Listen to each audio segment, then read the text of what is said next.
Everybody wants to play Marvel Snap, so we'll play Marvel Snap. So we're gonna be playing on the PC client, which honestly, it's just the mobile client. It's like they put it on Steam, but it's still just clearly a mobile. You know, it's emulating the mobile experience, which they said there's a new like full screen client coming later in 2023. But for now, this is definitely just a slightly better emulated experience with some, you know, extra stuff on the outside, which it does look better than BlueStacks or whatever, but still really not my favorite, that's for sure. Still wish we had a full PC client. Again, another instance of the game really not being ideal for streaming, I don't think, but I do like the game though, so you know, I'm generally going to be positive about it. I've, as you can see, dumped a ton of time and resources into this. I'm collection level 6,000, which is obscenely high. I have every card. I have countless variant cards. I have just obscene amount of time and energy put into this game so far. Why is it only? Oh, there we go. Whoops, wrong button. An obscene amount of variants. You know, so I like it. I'm gonna be. I like the game, but I like the game. But I think Mercenaries mode will ever be good. No, not really. I don't think the Mercenaries gameplay is compelling enough to overcome the system shortcomings. I think Marvel Snap is fun enough to overcome its system shortcomings, but I think it has a lot of systems shortcomings. I think a lot of the progression feels clunky and slow, and I think, well, basically everything outside of the gameplay in Marvel Snap I think still needs a lot of refinement, but I think the inside the game part of Marvel Snap is really, really fun. Absolutely brilliant. But one of each card in your deck, 12 cards per deck, correct. Every deck is a 12 card Reno deck. That's, earlier I was saying like Marvel Snap in some ways feels almost more like a hero thing than a card game, because there's so few cards in a given deck. It almost feels more like a Clash of Clans team or something, as opposed to a card game. I mean, it's somewhere in the middle, right? Like bigger teams than a game like that, but smaller teams than a card game. And not like, you don't level them up like you do in a, you know, a hero game. They're not like getting stronger as you upgrade them. They get visually better, but not more powerful. What's the most obscure Marvel Snap character? That's probably just depends on the person, right? I didn't know a lot of these. I didn't know Angela. I didn't know Squirrel Girl. I still don't know Hell Cow, honestly. I don't know anything about this. I don't know anything about that. I didn't know Misty Knight. I knew most of the X-Men, most of the Spider-Man's characters, Fantastic Four stuff. I don't know Brood. I don't know what Brood's from.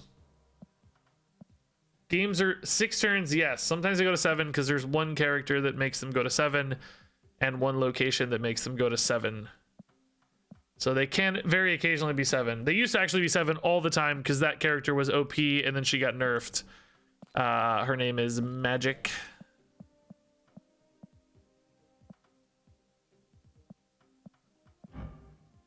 Change this location to Limbo, and Limbo makes the game go to...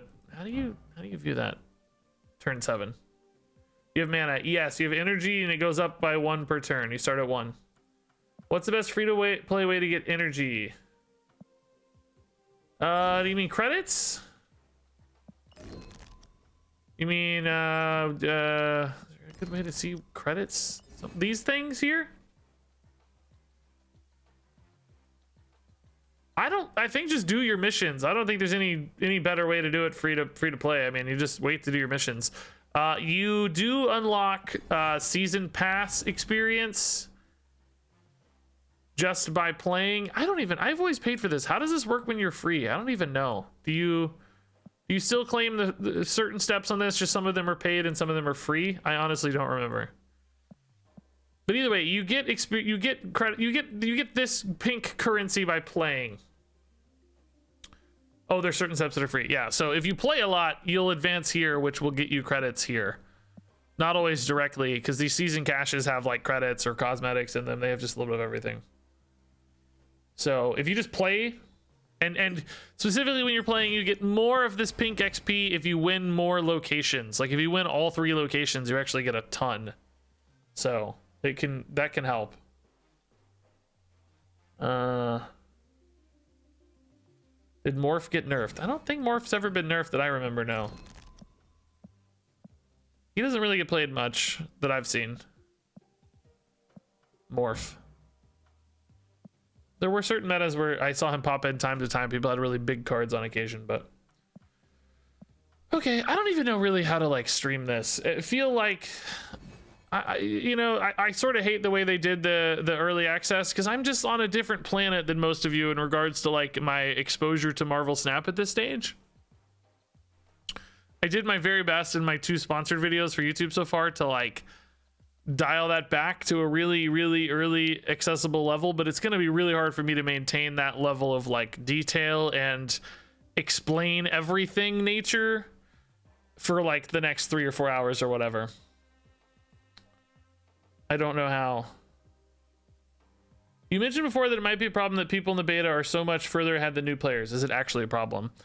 I don't think it's a problem functionally, because they're saying that you're going to queue against people that are at your collection level range and your MMR both. So in other words, you shouldn't be playing people who have demonstrably more cards than you because they're a higher collection level. Like I should not be queuing into somebody who's brand new and only has access to a few cards.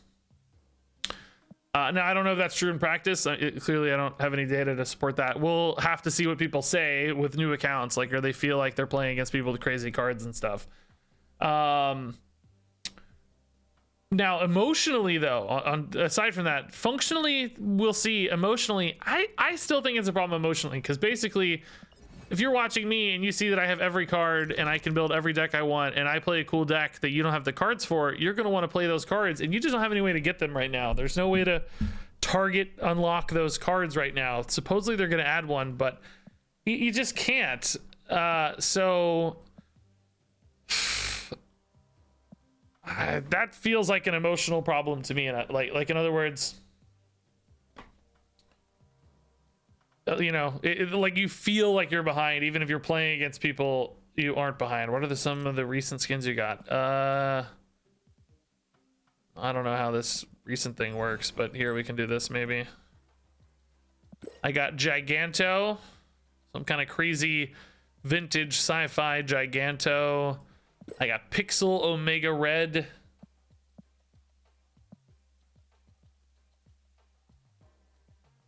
Isn't that true of most, though? You mean like most games? Not really, because most games when they release, everybody's at the same stage usually. I mean, it's true if you join a game late, I guess. Yeah, Pixel Electra. People can just spend a ton of money to catch up, right? They can't actually. You're capped on how much money you can spend. You can only buy a limited number of credits per day. This is basically how you get more cards faster.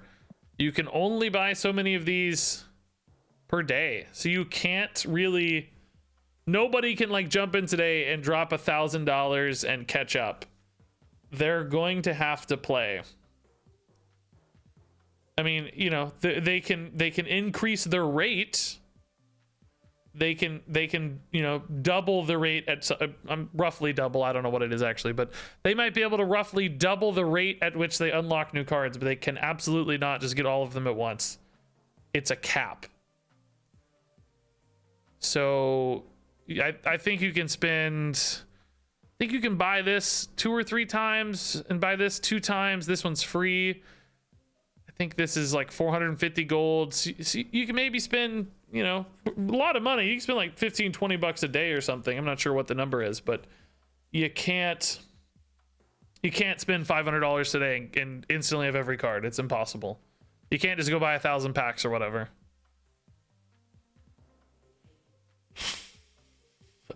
Tips for deck building beyond the noob cards. I'm gonna have a video coming out hopefully tomorrow with a really good starter deck and an intermediate deck.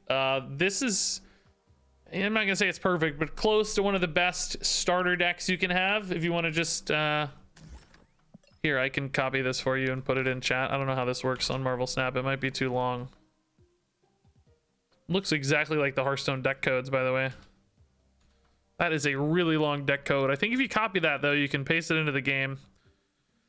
And then I have a kind of upgraded version of that as well.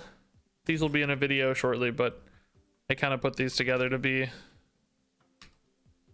good starter decks that, frankly, I was beating people at, you know, infinite rank, which is the max rank with full collections with these decks for my video. So you can absolutely win games with these for a long time. So yeah, we could start with some of these starter decks so that people are a little more familiar with the starter cards. These are cards people are going to be seeing. The only problem is, you know, I'm going to be playing against late game stuff. What was my deck I used to climb this season? I used a few things, but most recently this. It's a Venom Taskmaster Silence style deck. It utilizes the card 0 to remove abilities from cards. So some cards have negative abilities, like Red Skull buffs your opponent's cards, and he has a really high power total. So if you can silence off his negative aspect, you can really get a nice power bonus here for free, basically. So 0 into Red Skull. You've also got a card like Venom, which eats other minions, which can eat a negative effect and gain its stats. So Typhoid Mary here is another negative effect. Is bad for you. So if you can use Venom to eat Typhoid Mary, her effect goes away. You get a big Venom. And then you can use a card like Taskmaster, which will copy the power of your previously played cards. So you can get like an extra big minion because you've eaten those effects, and then use Taskmaster to copy them. So kind of like a Silence Priest a little bit, yeah. Is Nova still busted? No, Nova was busted, but he got nerfed. He's still playable, though. People still play Nova in destroy decks. He's just a good body to destroy. When you destroy this, your other cards gain +1 power. I feel like I probably just need to jump into a game. Some of you have never even seen the game in action, so let's just jump into a game. I'm trying to think if I have a little bit more of a straightforward deck. This UI feels really weird right now. I can't scroll. What the heck? It literally won't let me scroll. What on earth? Also, this is like frozen in a weird spot. Okay, really? Am I doing something wrong here? Why can't... I need to... Oh my god, I can't... Okay, well, this obviously needs some work, guys. Go back to your deck list, edit, and try again. Yeah, maybe.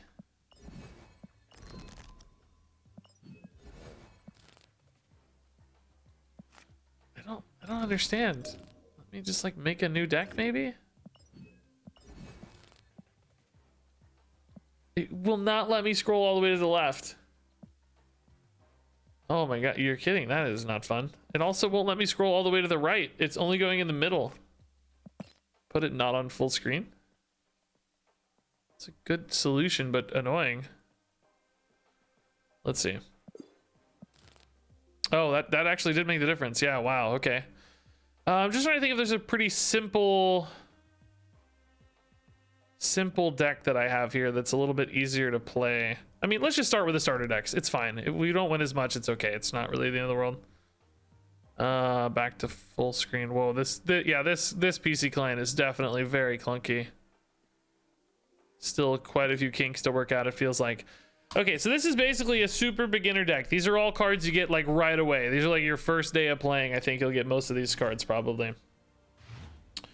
So these aren't the best cards necessarily, but simple enough to understand. We'll just do this for a little while so you guys get a feel for how the game works. I can answer questions, and then we'll move into a more complicated good deck potentially. And I am absolutely not used to streaming this game, by the way, so.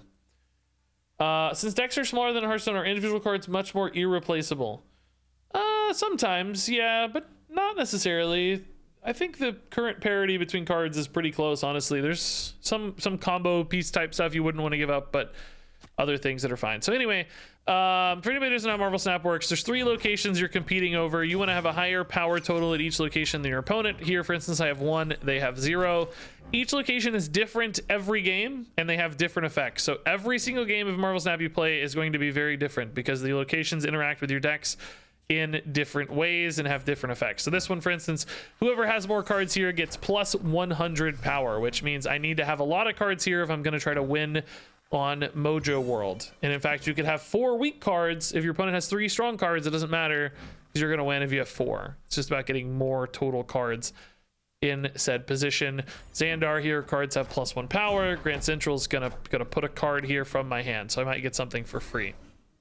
Now, basically, every game plays so differently because of this. You really have to think about how you're going to play out your turns and where you're going to put your cards. Am I going to play for Mojo World? Or am I going to give up Mojo World? They've already committed a resource here. I put in Nightcrawler, but he can move. I can move him around if I want once per game, so I don't have to commit Nightcrawler here. So maybe we say, nah, forget this. We're ditching out of Mojo World. We're going to let them have Mojo World for now. I'm going to commit to Grand Central.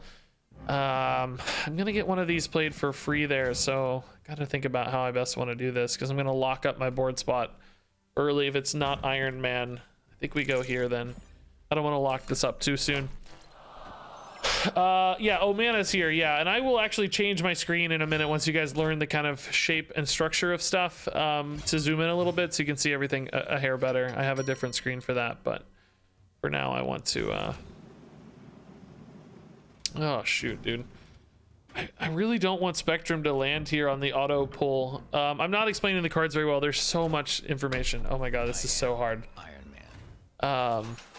It's so hard to explain when you guys don't know the cards. I'm not used to it like Hearthstone. I've already not explained like 5 things because of so many. There's just so much going on. I need you guys to know the cards. It's so hard to explain. Yes, other than Nightcrawler and other movement-based effects, once a card is in a location, it's usually stuck there. So the opponent thinks they're winning left pretty hard, and they are. They're up 20 to 14. Iron Man doubles power at my location, right? So I have Spectrum, which buffs ongoing cards. She's going to buff this guy and this guy, each for 2. That adds 4, which with Iron Man adds 8.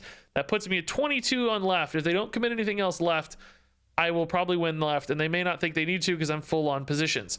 So I'm going to try to win right now. I can't win mid because they've got 4. I can't play 4 cards. So, oh, they actually played something left, but that's because it's Dr. Doom and it's free. Yeah, we lose. We lose. Close. 25-22, but not quite close enough. It's so hard to explain. Yes, the simultaneous turns make it so hard to explain everything. That's why I said it's a lot harder to stream, I think. But if you guys knew the cards and contexts, and I didn't have to focus on explaining every location and every card, it'd be a lot easier. But when you don't know the cards or the contexts, it's so much harder to explain. There's so much more to break down. Perhaps I should run through the cards first that are in the deck so that I don't have to worry about explaining cards quite so much. Like if I explain the cards, now that I showed you what a game looks like, maybe I can have the context to show you the cards in this deck. So Ant-Man has an effect. If he's in a full location, he goes up to 4 power, which is really good for 1 energy. A 1/4 is really, really good. Hawkeye, if you play a card here next turn, plus 2 power. So you can go to 1/3, which is still pretty good for 1 energy. Hawkeye's not a card I see much, though, in high-level play. Ant-Man shows up from time to time. Nightcrawler, as you saw, he can move, which can be really helpful because you can basically keep your opponent on their toes. Like, oh, is he going to keep that Nightcrawler there, or is he going to move it and gain 2 power somewhere else? There are also other benefits to moving, which are a little more complex, but we'll talk about more of those as we get into it. Quicksilver starts in your opening hands. This is just a way to ensure you have a 1-drop. Honestly, not very good. I don't almost ever see this card played in real decks, but he is one of the starter cards, and this is a starter deck, so he's here for now. Just to fill the curve, because this deck has something that buffs 1-cost cards. Colossus can't be destroyed, moved, or have its power reduced, which might sound really useful, but honestly, there aren't that many destroy or move effects where that comes into play much, because he's really ultimately only 3 power, which isn't crazy. He's in this deck because he has an ongoing keyword, which benefits this card that buffs ongoing cards, as you saw last game. Sentinel, when you play him, will add another Sentinel to your hand, so this is kind of a curve fill. Again, this card used to get played a lot with some other synergy pieces, but lately it does not. Some of those got nerfed, so Sentinel's pretty rare to see. Mr. Fantastic, ongoing again. There's a lot of ongoing cards in this deck. That's one of the main keywords in Marvel Snap. There's like on reveal and ongoing and destroy and a few other build arounds, move style cards. He gives +2 to adjacent locations. So he can be a 3/6, which might sound really efficient. Like, wow, 6 power for 3 energy is really efficient. But unfortunately, it's split. Sometimes you want to stack power as opposed to split your power. Because if you diversify too much, you might not have enough power in any one spot to actually win that spot. You got to be careful splitting out your power too much. Can be good, can be bad. Depends on the situation, but not played a lot, frankly. Punisher, +1 power for each opposing cards. This is good when your opponent has dumped a lot of stuff into a single location. Again, ongoing. Not a card I see ever really at high level play. Kazar, your 1-cost cards have +1 power. Again, ongoing. That buffs all these 1 costs pretty nicely. Iron Man is a pretty good card. This gets played a lot, pretty much everywhere. Ongoing, your total power is doubled at this location, so it can be a really, really high output card. Can just add a ton of power, but sometimes can be a little bit overcommitted. So keep that in mind. Blue Marvel, your other cards have +1 power. So kind of like Kazar, but specifically to all cards. A little bit weaker body on the Blue Marvel itself, but buffs everything, which Blue Marvel gets played still at high level. He's got a few decks. And Spectrum, on reveal, give your ongoing cards +2 powers. This is a one-time buff, following up all these ongoing cards later, making them stronger. So that's the deck. What's an intermediate deck that doesn't have all the cards you said are garbage? So actually the video coming out soon covers that exact topic. This is a slightly more upgraded version of that deck. It removes a few of the bad 1-drops. This is still not like the final version of this. This is still utilizing cards that are fairly early in the collection leveling system, but primarily adds 2 really powerful plays, which are Angela. This is a 2-cost card that can scale up to a 7 power very regularly, and sometimes technically even higher, because you can play Nightcrawler with her and then move Nightcrawler away and play an extra card on top of her. So you can play sometimes 4 cards on top of Angela to make her gain +8, or a 2/9, which is just outrageously high. Bishop is very similar. For him, you don't have to play the cards with him. You can play them anywhere and he'll scale. So he's often a 3/5, 3/7 range pretty often. He did get nerfed. He used to be a 3/2. He was so good he got nerfed, actually. And then Onslaught, this doubles your ongoing effects. Onslaught's really early in the collection level. I don't really know if he's that much better than Spectrum, but similar in some ways and a little bit further along. I have a good on-reveal deck. Not exactly. Some of these I haven't played in a long time. I'm trying to think. Some of these I thought had on-reveal stuff. I think I might have just deleted the like control deck I had that had some on-reveal stuff, but it would still ultimately be a pretty late collection deck. It wouldn't be very helpful. What do I think about the Bishop nerf from 2 to 1? Yeah, I agree with you. It wasn't a huge change. Just, you know, one of those small incremental nerfs. He's still pretty good, I think. I still see him getting played a lot. Okay, so man, this is so hard. I feel like I don't know the right rhythm or cadence. Will you guys give me feedback if you think I need to explain more, or if I need to explain less, or if you have questions? Like, I just don't know what to do, like how to explain it. I just don't know the right pace, if you will. So this gives all cards +5 power on turn 6. Oh, and you know what I might do now? I might actually move to my other screen so that you guys can see all of this a little bit better, I think. This showcases this zooms us in a little bit. Still has energy. Energy is here, right? Where my mouse is going. Here's the snap, which we haven't even talked about snaps at all. My God. We've not talked about snaps at one time. Not talked about snaps one time. Did they fix the pay to win? I don't know what that question means exactly, but probably. Explain what you think was pay to win and I'll tell you if it changed or not. The worst offender was the Nexus events, which they did fix that. Yes, that was absolute utter garbage. One of the most egregious monetization models I've ever seen in my life. I and many others said, hey, if you don't change this, like, we're clearly never going to play this game. That got ripped out and they refunded everybody all of their money, which was pretty cool, I thought. Actually, one of the best responses I've seen in regards to a reaction to that sort of thing. The one component that might still be pay to win, I guess, is the it's a little bit pay to win, I would say.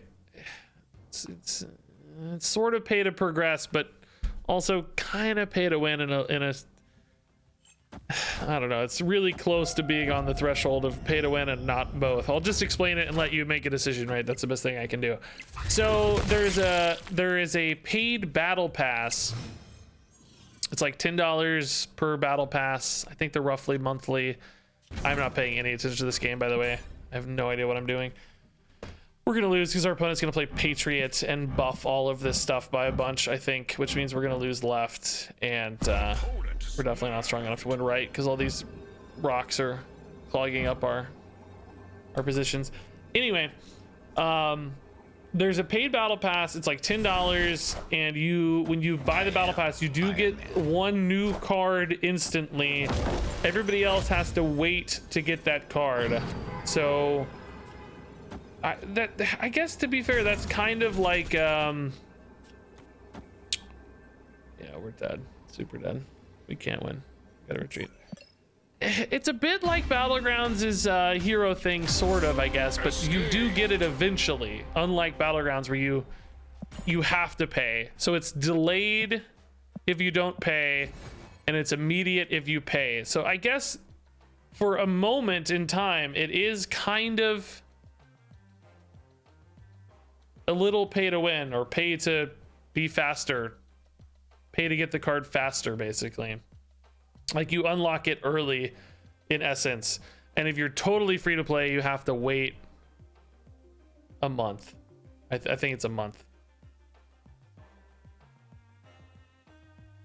So that's the one. So anyway, if that's here, I can show the pass. Yeah, I can explain it here. Oh yeah, here we go. So this, you get Miles Morales. Why can't I say the name Morales? You get Miles. You get Miles immediately if you buy the battle pass, and if you don't buy the battle pass, you have to wait to get Miles. He gets added to the free pass later. Right? Oh shoot, yeah, the view's worse here. Sorry guys, there's so much view changing because this client's still really tough. Now they've said they're adding like a token system that will basically let you craft, I don't know if it's like craft, but unlock targeted cards, but we don't know what that looks like yet, and I don't know if that's going to include season pass cards or not. You get Miles using your credit card. If you have one particular favorite Marvel hero, you're likely to be waiting a long time to get them. Yes, probably, unless they're early in the collection process. That's been people's biggest complaint, is that you can't target cards. So you can't, whether it's like your favorite Marvel hero, or if it's just somebody really, you know, you want to play that deck or something. If you really want to play a death deck and you haven't gotten death in your collection yet, you currently cannot just go make death. There's no way. You just have to wait to get her. Now, again, they've said they're adding a token style system of some kind to like get some way to make or target cards, but I have no idea what that's going to be like or how soon that's going to come. So that for me was one of the most frustrating experiences leveling up. Is forever I didn't have Venom. I was missing Venom for like 100 years, and I kept wanting to play Venom decks, and he was like the second to last card I got. So it took me forever to get Venom, and I found it really frustrating. That, you know, now that I have every card, like, okay, it's easy, but what collection level would you unlock all or most cards? Yeah, I've heard about 3,000. They actually buffed it. For me, it was like 5,000. For me, it was 5,000. Took forever, but they've changed it. They've buffed it so that it went a lot faster. People are saying it takes, you know, 2 to 3 months or something.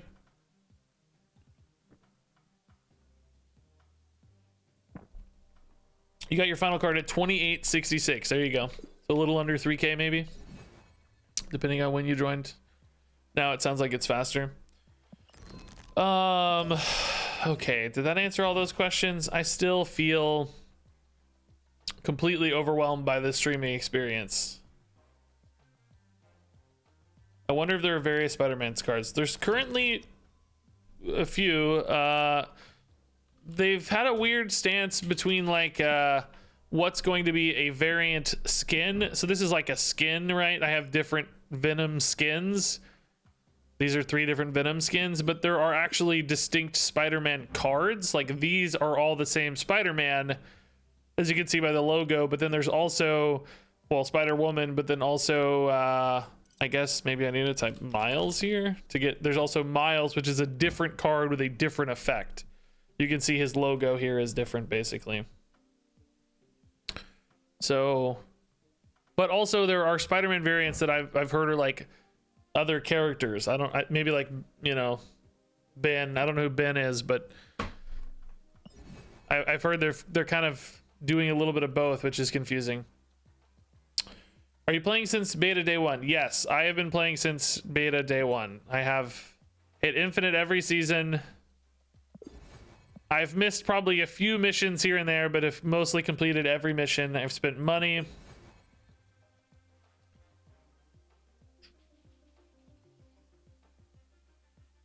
So yes, I'm in deep, basically.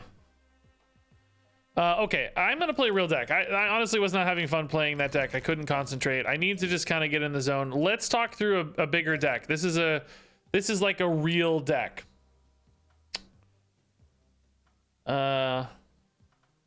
What deck did I use to get Infinity? This month, this one, but it's been different every month, obviously.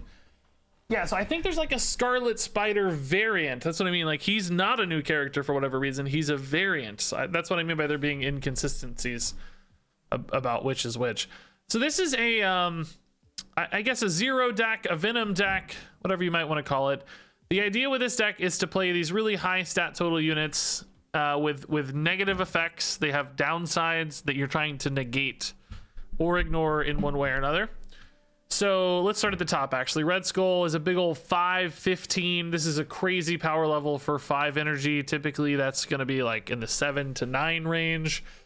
So he's about 6+ power stronger than he should be because he's buffing enemies. So the goal is going to be to negate this effect in one way or another. The most common way to do that's with Zero. This will remove the abilities on the next card you play, so we can make him just a 5/15 with no downside when we play Red Skull. There's also Typhoid Mary. Your other cards have -1 power, so that debuffs your entire board. Again, a negative effect we're trying to get rid of because a 4/10 is so insane. Like, this is a really powerful stat line. We have cards like Enchantress that can also remove the abilities from both our cards and our opponents if needed to silence these off. We have Venom, which can eat other cards. He will destroy them and steal their power. And when he destroys them, of course, their negative abilities go away. We have Taskmaster to copy our high stat units. If they have high power, we can play this and he'll also be a 5/15 and he will not inherit their abilities. So you can get the Red Skull stat line without the Red Skull downside. So multiple ways here to benefit from playing these high stat units. On top of that, we have cards that are good to destroy because Venom is destroying our cards, and Carnage is also going to destroy our cards and get bigger depending on how many get destroyed. So these are targets to destroy. The Hood, he's a -2, so you really want to destroy him, but he gives you a 6 power unit in hand, so you can play this very efficiently. So that's a net 4 on average, but if you're destroying this, then it's really just a net 6, which is nice. Nova, when he's destroyed, he buffs our board. So another good body to eat for Carnage or Venom. We have Bucky Barnes. When this is destroyed, create the Winter Soldier in its place. So he's a 2/1 that becomes a 2/6.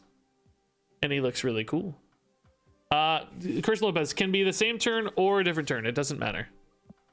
For 0. It's just the next card. Mysterio is one of my favorite cards. Maybe my favorite card in Marvel Snap. I love Mysterio. So fun. He's a 2/5, which is a really good stat line. And he has this cool effect where he plays illusions. They all look the same to the opponent. They all look like 2 zeros. And your opponent doesn't know which one's real until the end of the game. So you can basically hide these 5 stats somewhere and your opponent won't know. They're like, oh god, do they have the 5 on the left or the 5 on the right?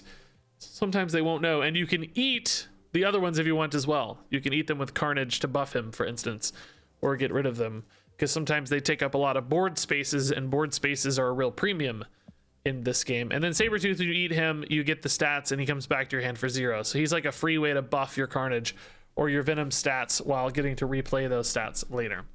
So yeah, this is kind of a 0 destroy deck, which I used to hit infinite this month.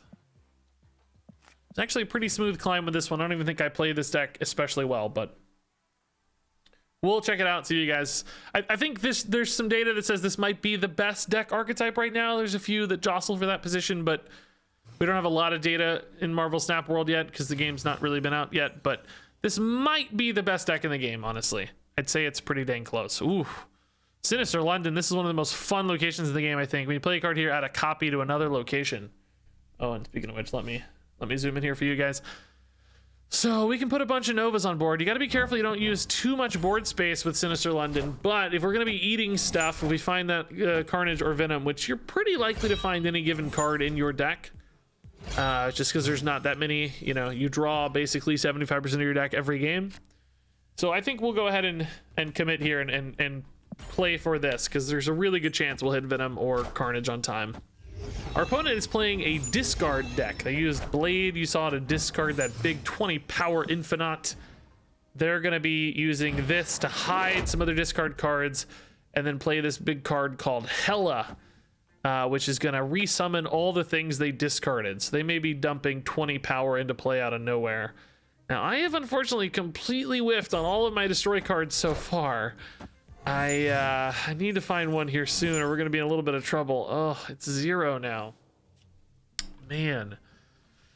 If I commit 0 to this middle Sinister London right now, he may summon here, which locks this out, which means I don't get to destroy it. And I can't play anything here because it's turned off right now. You can only play cards here on 1, 2, and 6. So I could play Typhoid Mary. If she went here, or if 0 went here, that'd be fine. But if she goes left, I'm never going to be able to clear this space out, and I'm going to lose it because Typhoid Mary is going to go there, and I'm just not going to have any good stats. We've really whiffed on our draws here, unfortunately. Resummon at random locations for Hela. I'm sure you're going to see it happen, so. Sure you're going to see it happen. Oh, yeah, you're right. It can't go right. It's not even just play it. It can't be added here. It has to go left. I can't play. I got to wait. I got to pass my turn. We're going to lose, though. It's really bad. Oh, we actually still did not hit. Okay, so they've got Hela and let's say Lady Sif here. That's 5 and 4 is 9 and another 5 from Hela's 14. If I were to play Red Skull there, I would be going up to 22 and they would be going up to 22. So we'd tie. But I would never be able to beat the discard Infinite wherever it lands.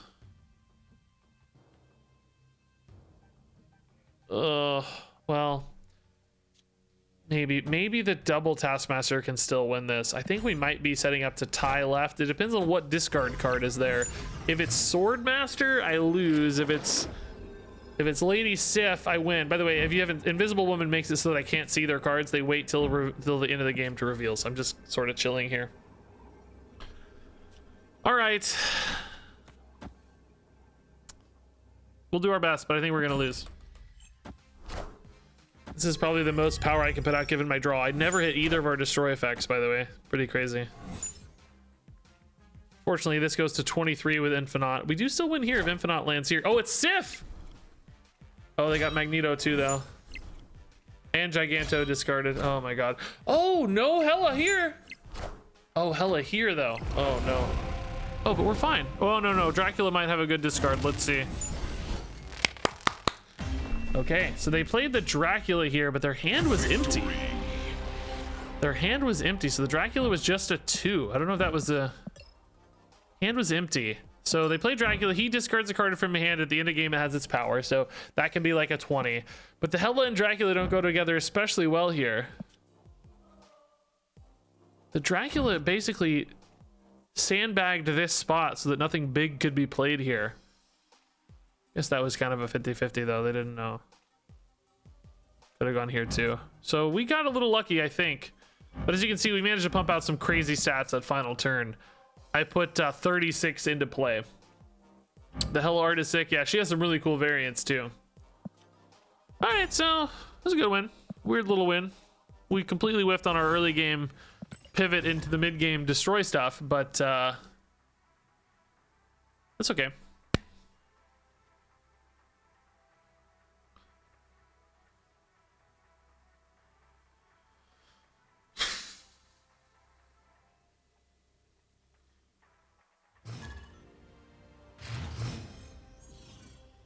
That's a lot of power. It's going to take months to get there.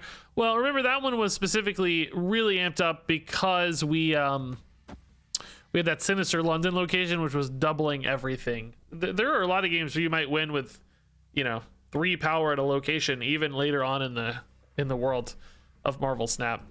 So, all right, we're gonna go ahead and this is fine for us for our destroy cards, with Carnage and Venom are small. Now, it does mean I can't really destroy like a Typhoid Mary if I put it there, but I don't think we'll need to since we have the Hood and the Nova both to be destroyed. This might be... I don't think it's a bot. I don't know. So, some of the gray cards are more bot-esque, but I don't think this one is. Am I really going to whiff on destroy cards again? 2 games in a row with neither of my destroys? Don't do this to me, game. That felt like a bot play. Sometimes there are bots on ladder because it's been early access. There's like nobody, there aren't always a lot of people around to play. So, there's been bots filling in ladder gaps. That's presumably going to go away as more and more people get the game and release and stuff, but we'll see. Hey, Grin Villain, dude, thanks for the 200 bits. I honestly don't play that many bots. I've heard if you get really high MMR, you play a lot of bots, and then that kind of helps get your MMR even higher, and you create this like loop where you're just getting a lot more bot games. But I feel like I play 75-80% humans even at infinite rank. There's a lot of people at like low infinite, I think. So okay, we played the 0, right? So that means our next card is Silence. You can see this from the cool effect here when you play Red Skull. So we can put Red Skull anywhere, but here seems fine. Let's just stack up. We don't need to contest mid just yet. Next turn we can go Carnage here. We could also Enchantress the Red Skull if we wanted to, but it's fine for now. The 0 was already played, so this works out okay. Okay. So Jotunheim, by the way, your cards get weaker the longer they're here. You don't have to wait forever to play here, but you often don't want to play something on turn 1 because it's just going to get tiny by the time that matters. So you're a little better off. You can play on turn 5, turn 6, there's less time to get it debuffed, basically. Hey, Tremoodius, dude, what's up, man? Good to see you. I was thinking about you earlier today, actually. I was thinking I hadn't seen you in a while. Okay, so they snapped. We still have not talked about snapping, by the way. So snapping, maybe remind me to talk about snapping after the game, guys. It's probably going to be better to talk about later. So here I can silence off this Typhoid Mary with Enchantress next turn. I want to get it down now, though, so that Nova buffs it when it dies. So we're going to get pretty strong left. We're already really strong right.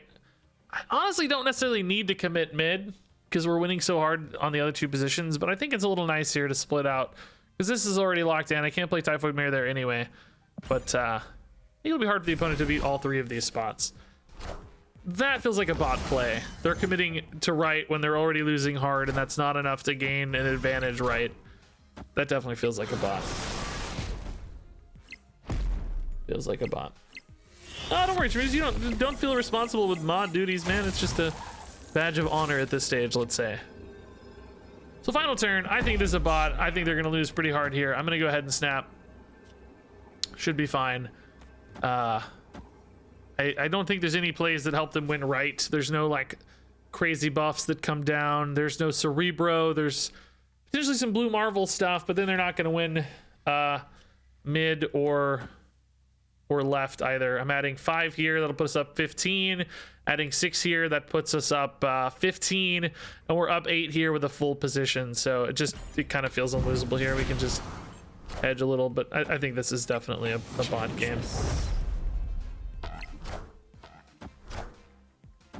I forgot we're even adding stats from Enchantress as well because we're disabling Typhoid Mary. Yeah, super bot game, no question. Way too weak. Easy win though, easy 8 cubes, that's nice. This is like Silence Priest. It really is a lot like Silence Priest, yeah. Kind of backwards in most of the time because 0 you play first and then, but Enchantress is a post-play Silence, yeah. Very similar. So snapping. The snap mechanic and why the game is called Marvel Snap. You see the cubes at the top of the screen. You start at 1 cube. If you retreat in a given game, you lose a cube. If your opponent retreats, you gain a cube.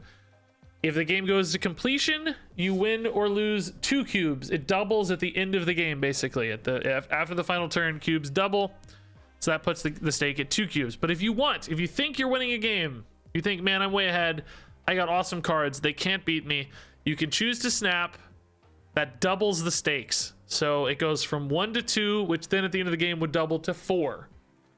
So you go from winning 2 cubes to winning 4 cubes. Or if you retreat after a snap has gone through, you might lose 2 cubes. Or if your opponent retreats, they might lose 2 cubes themselves. You might gain 2 cubes when they retreat.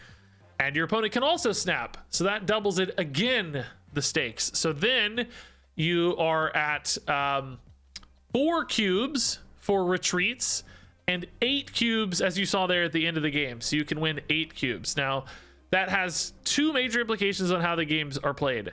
Number 1, you can, as I mentioned earlier, gain an advantage when you're favored. If you have a great hand, you see all your best cards in hand, or you have a location that's a perfect fit for you, you can snap early to either encourage your opponent to retreat or up the ante so that you're more likely to gain more cubes because you think, I've got a 70% chance to win this game, I'm going to snap, I'm going to get more ranked rewards. Alternatively, if you have a terrible hand or some location seems impossible for you, like, oh, my deck is so bad at this location, then you won't snap. And if your opponent snaps, you might say, look, I'm not in this game, I'm not going to win, I'm backing out. Like, I'm going to take my 1 cube and go. Because ultimately, losing 1 cube is pretty minor when sometimes you can gain 4 or 8 cubes on a good win. Alternatively, you can do things like bluff.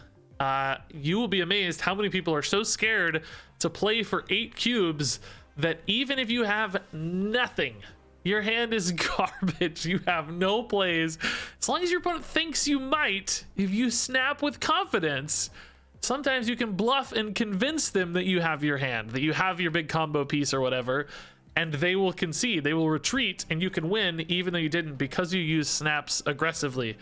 And I've learned that a lot actually this week because I've been playing like a farm deck. This is just a deck that's got cards I'm trying to level up. These are all cards that aren't quite infinite level yet. They're just ultra level. So I'm trying to level them up to the final upgrade level.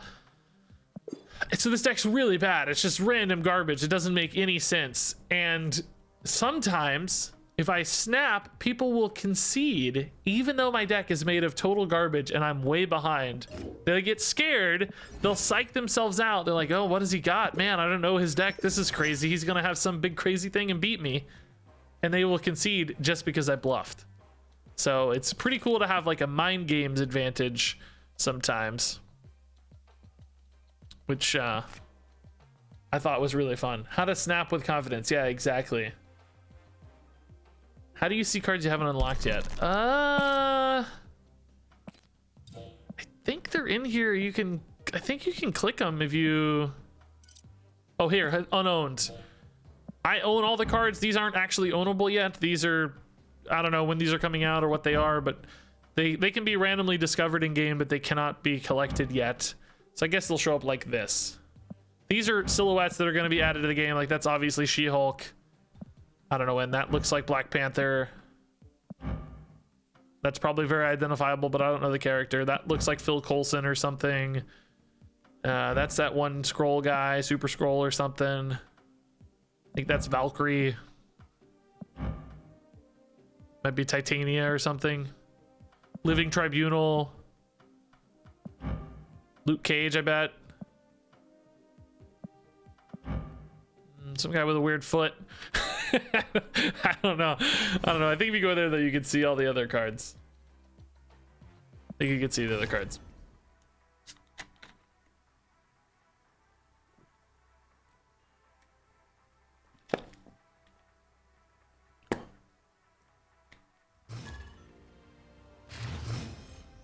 The guy with the weird foot. Well, there is a character named Strong Guy. His name is literally just Strong Guy. So, guy with the weird foot doesn't seem crazy to me. All right, no early destroy synergies. I've played Naku so many times, dude. So many times. Okay, I gotta think about this. Typhoid Mary Venom is certainly a reasonable line. This on 4, this on 5.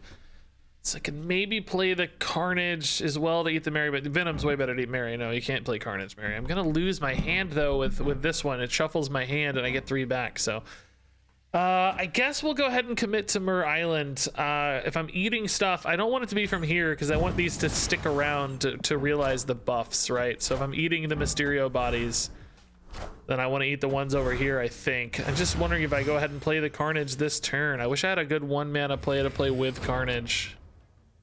Yeah, that's unfortunately not it, but I still want to play it because I'm not likely to get it back. So let's commit it, even though it's not a big buff. It's just, you know, 4, but I'll take it. Ooh, Pixel Mojo. Not my favorite pixel art. I feel like some of the pixel art looks really good and some looks a little, just not as excited. Ah, man, here's all the good destroy stuff. This is what I need for later. Now, interestingly, with Venom, if I get Venom back, it doesn't really matter that these are getting buffed. Venom will still eat the stats. So if I get a Venom back, we're fine. If I don't get a Venom back, we're kind of screwed. I don't know how to win. Pretty bad hand so far. This is my first time playing Snap. Oh no, man, I've played every day for months. I'm very, very Snap experienced at this stage. Oh boy. We think this is the Mysterio. Really, just have no idea here. I could argue all 3. I've committed here, so they're committing big there. Here, because there's no time left to play, or here, because they want to build up on Angela. If I play Red Skull here, I can't Enchantress it. So do I need to play Red Skull here so that I can Enchantress Red Skull next turn? I could also Enchantress this Mojo, but I don't think I'm going to win here anyway, right? Kind of praying for a top deck Venom here. Or Carnage even, and then Enchantress here, but Carnage is way worse because that Mysterio is the 5. So I'm actually at 13 here. We're kind of winning left. All right, this is fine. Maybe they won't commit Vault. Maybe that's a bait Mysterio. Oh my god, Enchantress just got really good left. Enchantress just got really good left. Do I win if I Enchantress left? Devil Dinosaur is losing... He's got +6 there, so he's going to 4 minus. Oh no, it won't matter how many cards they play. Mojo won't gain anything, so we just don't know. So they're going to 20. I'm actually at 16. I'll go to 20. Oh boy, it depends on Mysterio, doesn't it? Oh boy, we also don't know about this Mysterio. Oh no.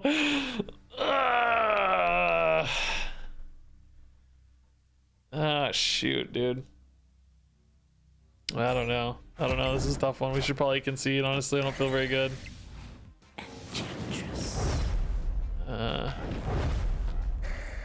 just don't know their Mysterio situation, so it really depends. I guess I'm up by 2 with my Mysterio. Maybe we're okay. Oh, Blue Marvel, no! Where's their Mysterio? Oh, it was mid. No, dude, no. I guess it didn't matter. I guess it needed to be left, actually, for me to win, huh? Because then we would have won left. Man, Marvel stat bump.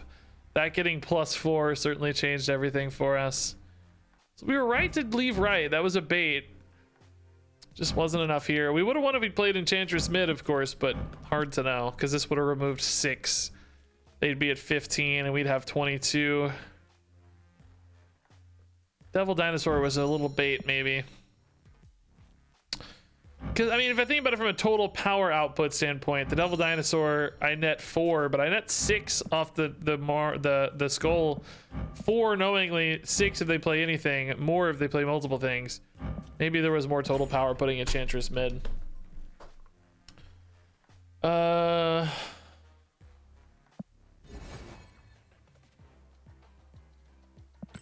Okay.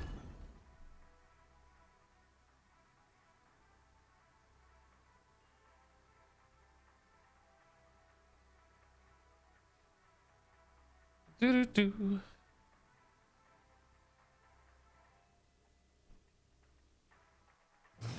Richard, that sounds like a bot name to me. I just concede bot games. The bot games are fun on stream or off stream. You just get free cubes, but on stream, I feel like they're not the most exciting. I don't know. Central London's pretty fun though. Let's chill.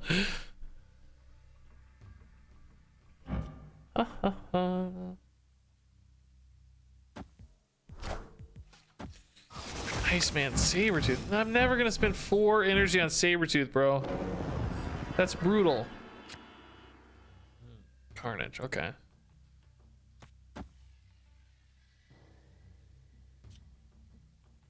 Carnage we're gonna want to eat here. I think with this Mysterio though, it's gonna play another 0-1 somewhere, which might occupy a spot, pretty unfortunately.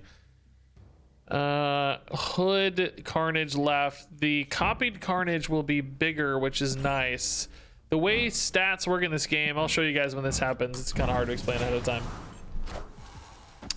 Does the credit system make it so there's a periodic cap to your progress? I don't know if I totally understand the framing of your question. I mean, there's like daily caps, I guess, sort of. Yeah, I mean, you need credits to progress, so you can only get so many. So I mean, yes, there's certainly a rhythm to it. You'll get, you'll have days where you make more progress than others. There's a cap on what you can buy, if that's what you mean. If you run out of credits, yes, you will stop progressing if you run out of credits, but you'll use your dailies and stuff to get more. But yeah, you won't just be able to play forever. Well, I mean, you do actually get boxes by playing. Please land here. Oh, that's so good. Oh my god. Okay, so as you saw, this Carnage went to 6, and then the copied version started at 6, and then he ate more stuff to go up to 12. So you can sometimes stack stats really powerfully in this deck. Boy, I am not totally in love with these lines right now. Do we Taskmaster for 6 next turn? That feels really bad to me. I might go ahead and play the preemptive 0 here just to see if we can top deck a good play. Because Skull or Mary both are pretty good. We have a 2 out of 5 to hit a really good 0 follow up here. Just dump some stats on the demons. Makes me a little susceptible to Killmonger, but that's not the end of the world. Okay. Debris locks out. Ooh, genius top decks. Okay, Red Skull mid is awesome. He's silenced. Remember, this is also the real Mysterio, so we're way ahead mid now. And we also have Taskmaster as a follow-up here. Looks like we're probably gonna lose left, but I bet it's pretty hard for them to win right. They're down by a lot right now. We should snap here. Probably actually should have snapped earlier, but glad we didn't because that debris really threw off our numbers.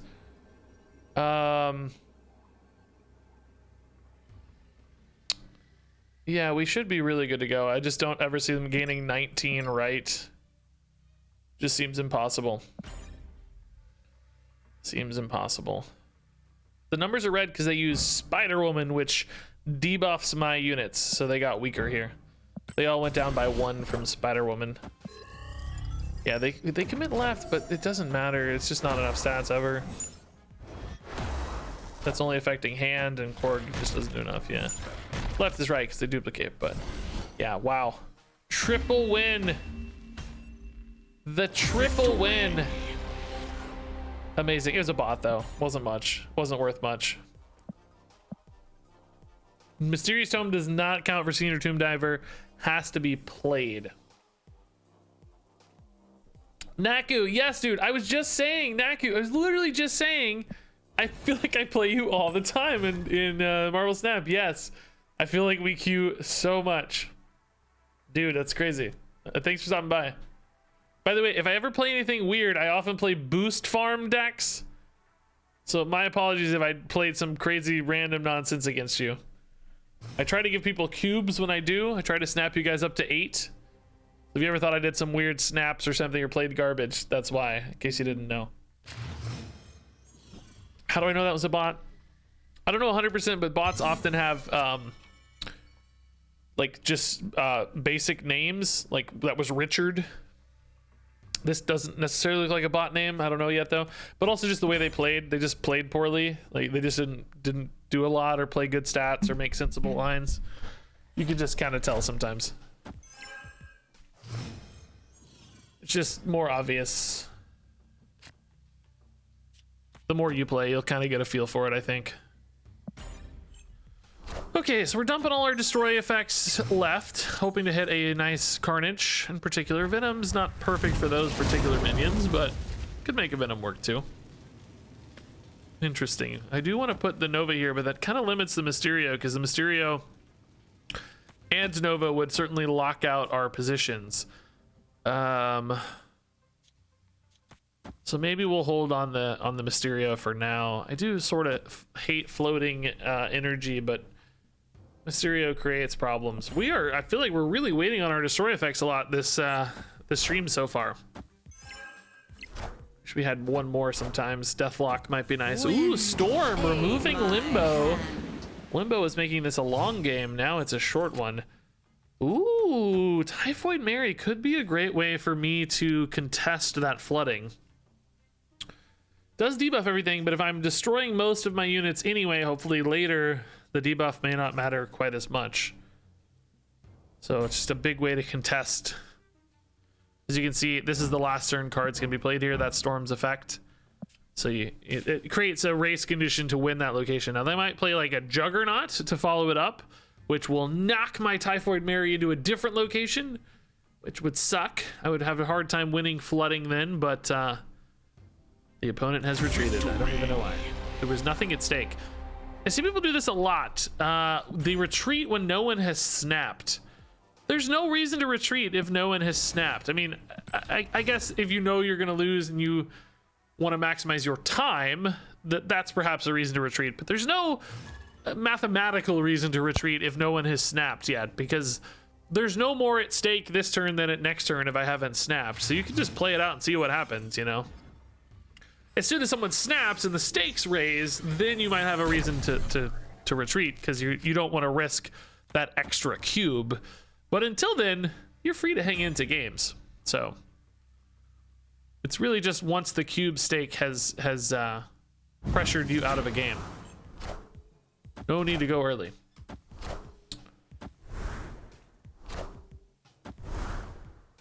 Maybe they just didn't have a good Storm follow-up. I don't know. Ooh, Taskmaster was going to be a good follow-up to Typhoid Mary. They lost a Hawkeye. Okay. I have seen a Hawkeye show up in some deck recently. What was that? I don't think it was an armor deck. This might be a destroyer deck. I don't know. Ugh, hand is clunky, dude. Well, we don't want to put Sabretooth left because stuff there can't be destroyed. We'll go ahead and play Sabretooth here.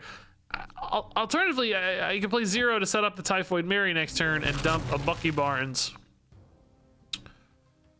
in hopes to set up like a turn 5 Carnage. I think I like that a little better, but I got to get that order right or we're going to be very sad. 0 needs to go last.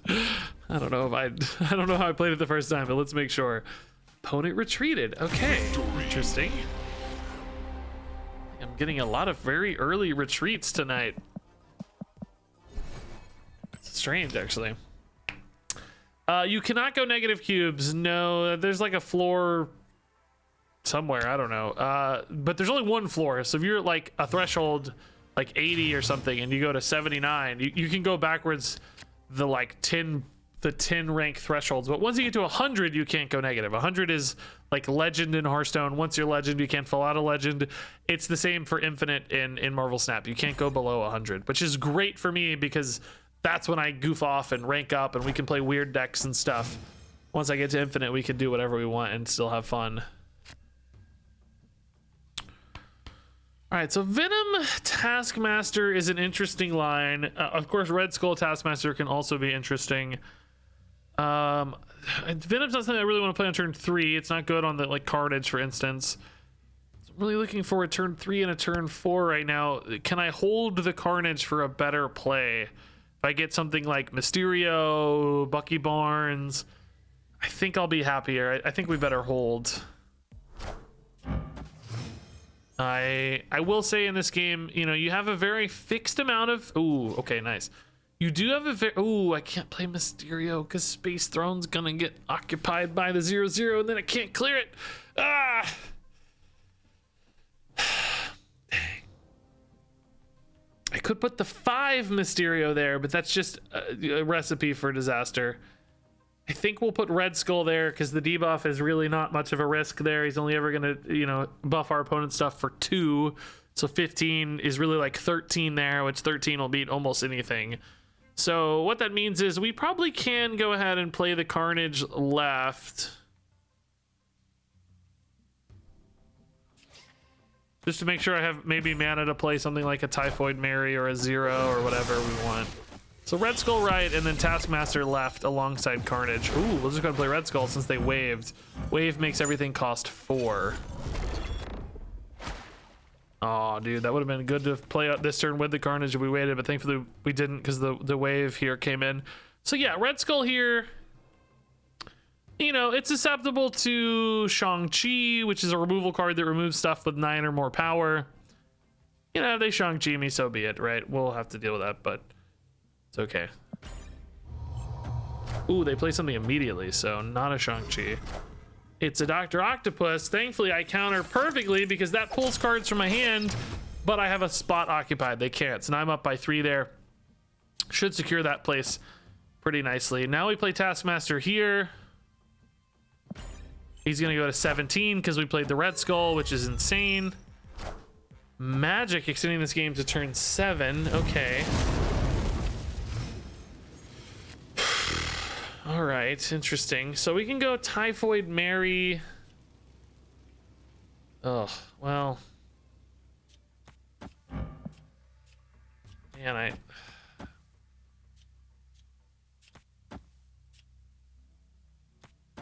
I'm just trying to think about what I want to eat with Venom here. Like Venom can, well, I don't really need to eat anything with Venom, but I can play Bucky Barnes, Venom mid, but then I won't have any chance to actually use the Sabretooth stats again. I don't eat the Sabretooth now. I don't really ever get to use its stats again. So am I better off eating it now, going to 7 here? But then the Bucky Barnes is kind of stranded. Bucky and Typhoid Mary next turn.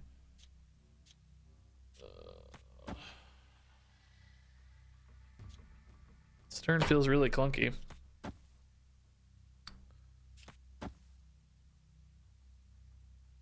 I think it's this. I can play Typhoid Mary and Venom next turn. So Venom goes mid, Typhoid Mary goes left.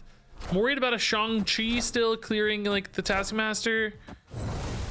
But if I can win mid as a backup plan, it won't matter. So here and here. I'm revealing first, actually. I can't play this mid. I'm revealing first, which is important because if they play Shang-Chi, it's a removal card, kills something big. If I play Typhoid Mary next to Taskmaster, Shang-Chi will still clear both because I'm revealing first.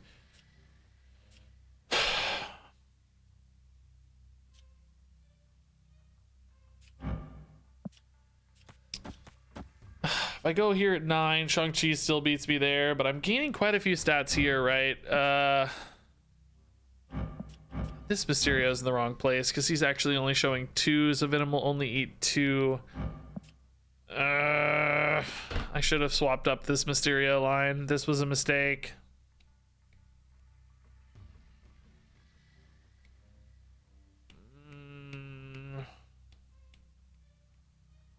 I think we're gonna lose, but let's try it here.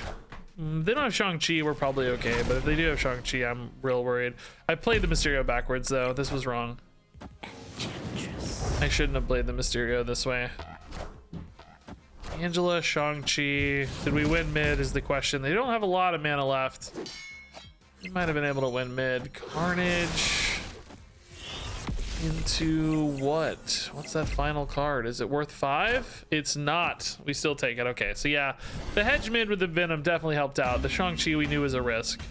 So I'm glad we didn't put the Typhoid Mary there. That would have been an even bigger commitment. So, okay, it's a good win. A little stressful, but a good win. No, this deck is not like one of the fake decks. This is a real deck. This is a good deck. This is like one of the best decks in the game, I think. I was saying sometimes off stream I play a bad deck for ranking up, and sometimes people might have encountered that and wondered why the heck I'm playing this awful weird deck. But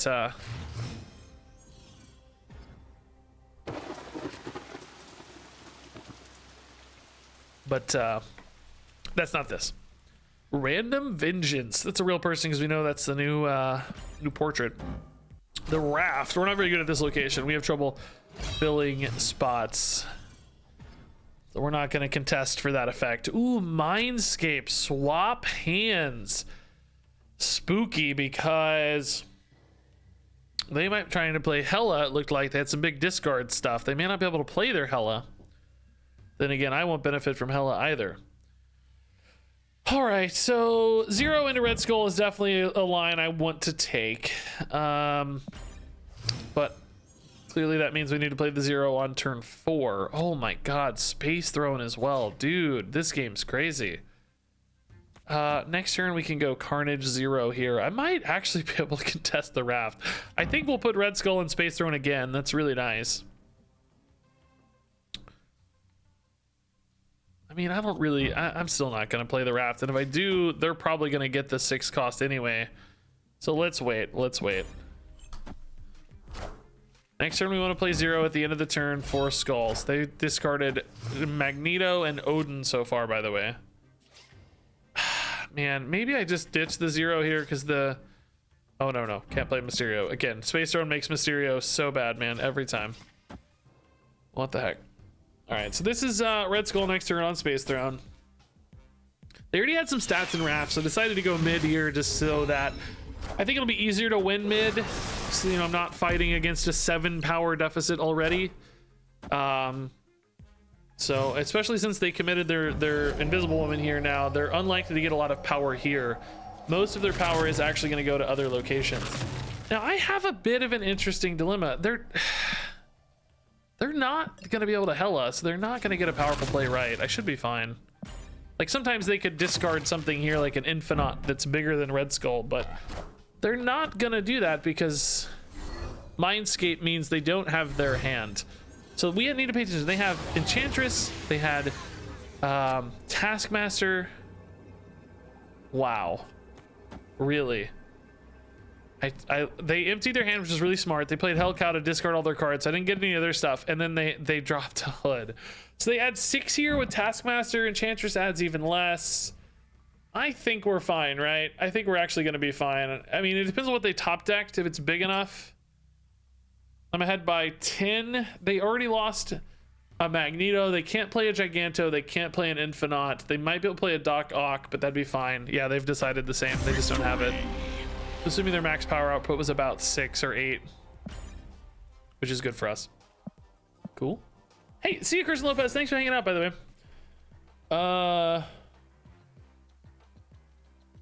I guess I'll be right back. I gotta take a pee break. Give me 30 seconds.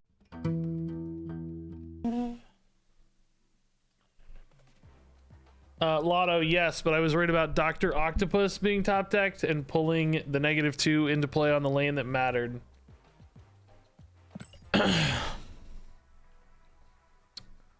So I wanted to play it, and then I would actually also get a 6 power in hand for the Doc Ock too.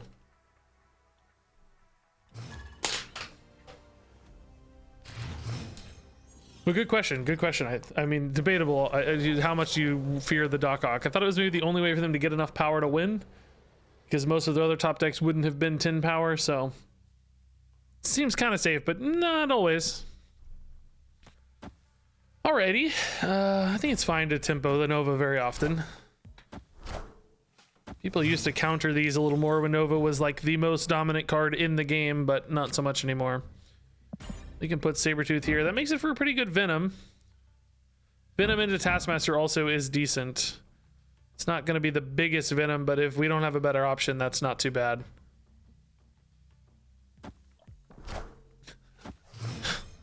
Can't believe he throws those cans on the floor for RegisKillbin. All right, the squirrel helps. Ooh. I mean, you love to get Bucky Barnes destroyed, but I think since we have the Taskmaster Venom line in particular, I'm better off using the Sabretooth than the Bucky here in this particular instance. We've got 6, 7, 8, 9 on the Venom, so Taskmaster's a 9. That's not bad. That's not bad. Opponent is really locking up right a lot already. Makes me think they're a bot because they played Angela after Ant-Man. I mean, they didn't know about the squirrel, but this is a way you'd normally hold the Ant-Man for after Angela. One energy is not hard to weave into a turn typically, so it feels like a bot. Not the most bot name, but feels like a bot.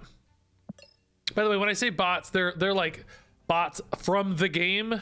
They've been in early access to help fill in queue times because there's not that many people in early access.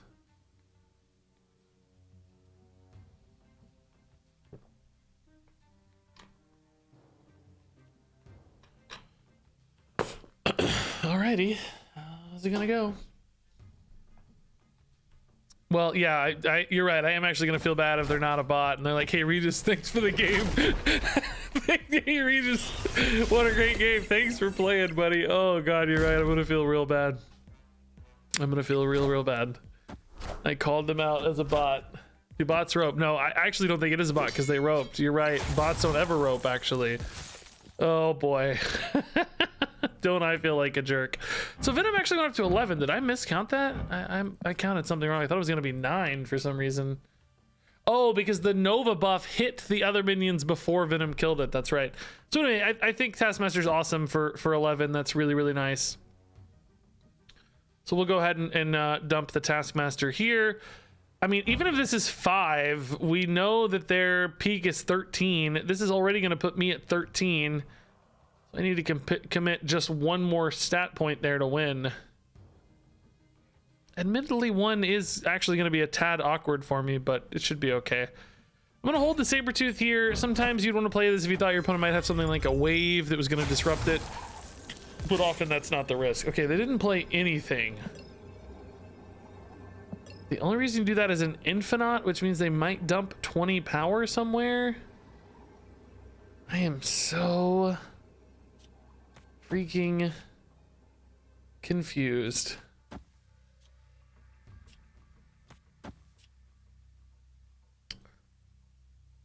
I absolutely do not understand.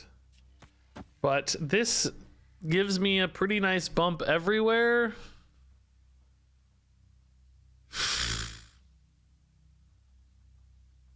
I don't know. This is okay. Yeah, it wasn't a bot. I feel like a jerk.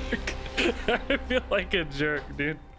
Bots can retreat technically, but I don't think that was. I don't know. I feel like an actual jerk right now. Uh-oh. Is it Ben Bro's voice that says frame break? I don't think so. I'm not sure. I think they've said it wasn't. A lot of people thought it was, but I think they confirmed it wasn't. Oh, by the way, guys, I didn't show you all my Marvel Snap stuff they sent. I got this crazy hat that plays music, apparently. I showed earlier, but if you weren't here. Crazy hat that plays music. I got a jacket that says Marvel Snap. It's honestly going to be too small, but they didn't have my size when they asked, so that's okay. Actually, 27 pounds down right now over the last few months, weight loss, so I don't talk about that much, but hey, it's encouragement. I got an eye patch to look like Nick Fury. I got a journal. I got this crazy, I don't know what this is exactly, but it's playing a video, although the battery died. I think I can charge it. It's playing the trailer for the game. It's like this crazy Samuel L. Jackson video they made. There, it just says low battery. Low battery. You guys can watch that on YouTube if you want. I'm not gonna pull it up, but it's pretty funny actually to get Samuel L. Jackson to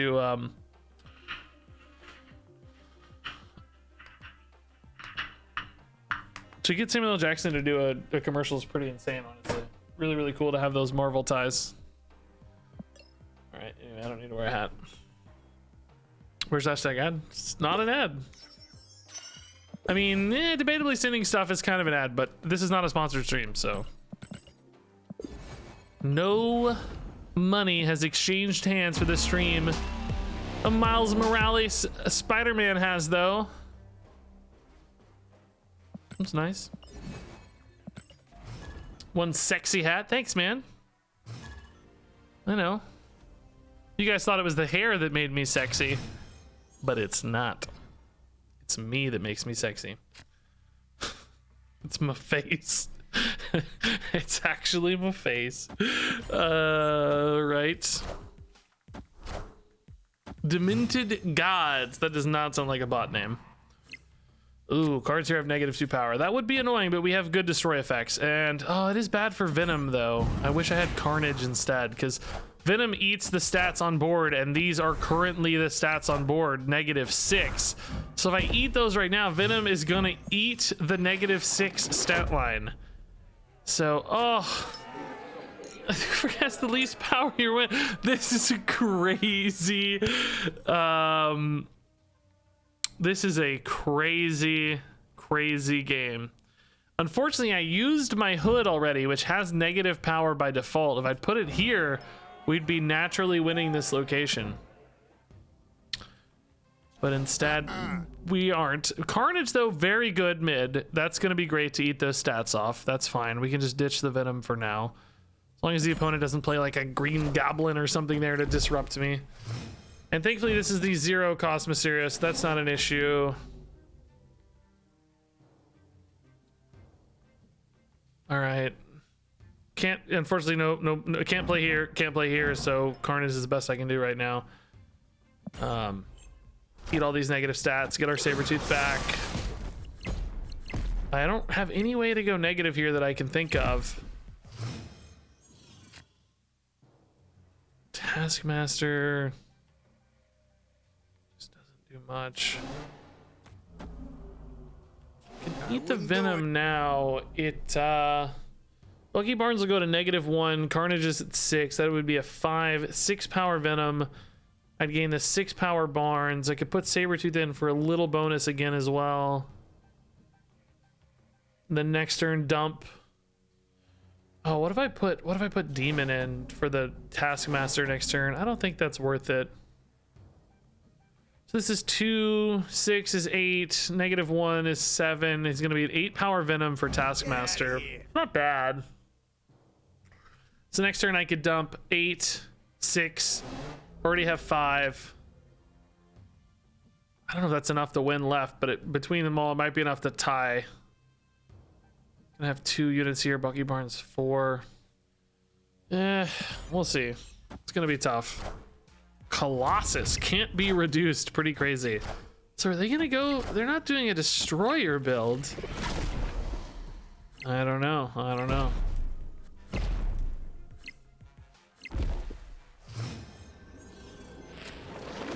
Oh, dude, Red Skull instead is even more, right? I bet they're not expecting me to win left. This is 23. 14 mid. I assume we're always tying right. I mean, we're not always. They snap, so they might have a way to win right. They might have a hood, for instance, that wins them the game right. Wrong place, buddy. 23, that's a 10 bump. Here we're gonna be up 14. They need 11 and they need 10. I don't see how they ever win both here, but if they can win one and somehow sneak right, we might be in trouble. But also my favorite in a tie break scenario, right? Let's see. Oh, they win left, but is it enough? I don't know. No, they barely win, so we're gonna be fine. We win the tiebreaker here, I bet. Seems like we're gonna win the tiebreaker because we almost win left anyway. It's 5 and we're up by 9. Yeah, so this is a great time to showcase how tiebreakers work. Since we tied on one location, as you can see, the victor is determined by who has the highest margin of victory at their winning location. It is not based on total power, which functionally is the same in 99% of scenarios, but actually specifically with bar with no name, it is based on differential, not total power. Because if they had like -10 here, for instance, somehow they would be winning by 10 would be the power differential of victory, and that would still account for -10 to the total. So it's power differential. Let me be very technical there. And my power differential was 9. I won 12-3, that's 9. They won 28-23, that's 5. 9 is bigger than 5, so I win the game. And gain 4 cubes, yay.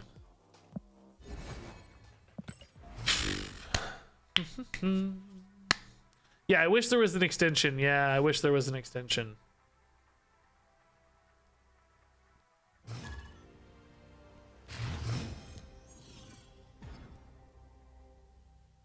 Okay, Muir Islands, fine.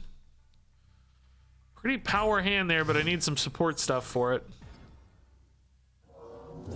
Ooh, Nexus is fun. This is a pretty new location in the scheme of things, only like a couple weeks old. Your power here is granted to other locations as well. So I can actually go Mary, Skull. Maybe we have to go Enchantress if I don't find a 0. So that's 2 spots occupied for sure. I may even go for the Taskmaster's 3 spots. The question I'm thinking about is there any reason to play a Mysterio there? I don't think so, because I could see myself... Well, I guess it's either these 3 or these 3. Is there ever a 4th card I'm looking to put in there? I don't think so, right? So maybe we can put the Mysterio there. Maybe it's okay to put in Mysterio. I think I'm usually capping out at 3 additional cards.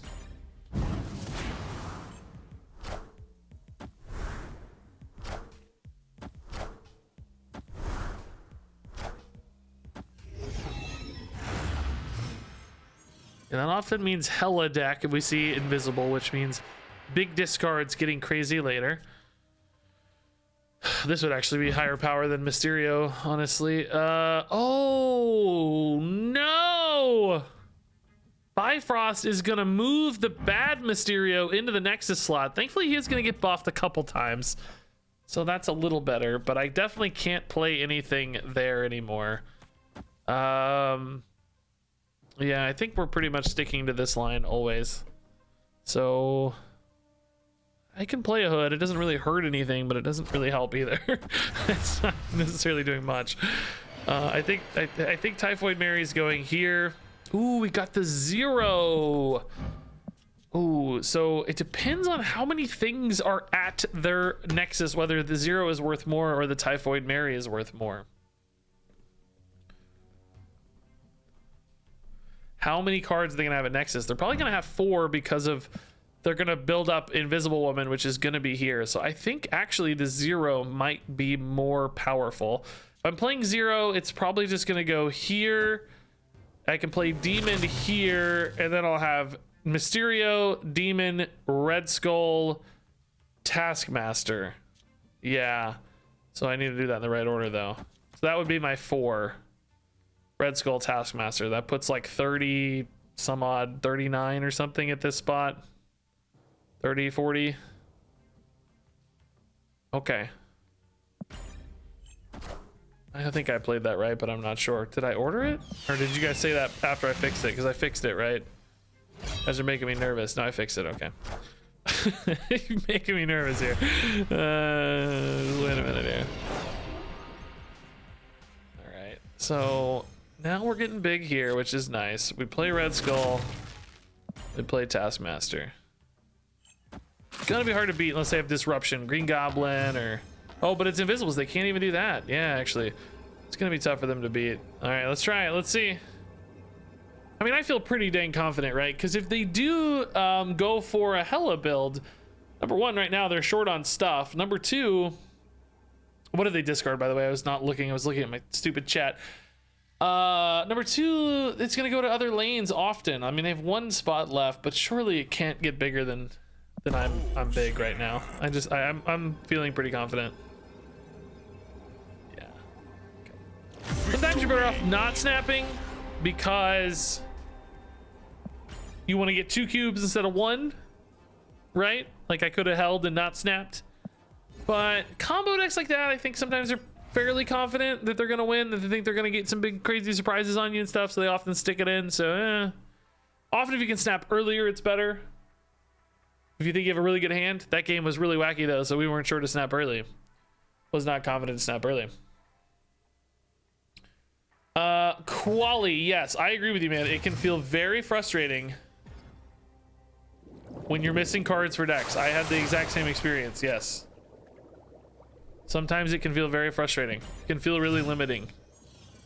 The idea that they've espoused, which I don't know if I totally buy into, but this is the idea they've espoused, is that they want it to feel a bit like back in the old days when you'd like be a kid and you'd have some card game or Marvel cards or something. You'd be like opening packs and you'd kind of just have the cards you have, and you would try to make a deck out of your cards. You didn't have the luxury of having a bunch of cards and picking your exact decks and stuff.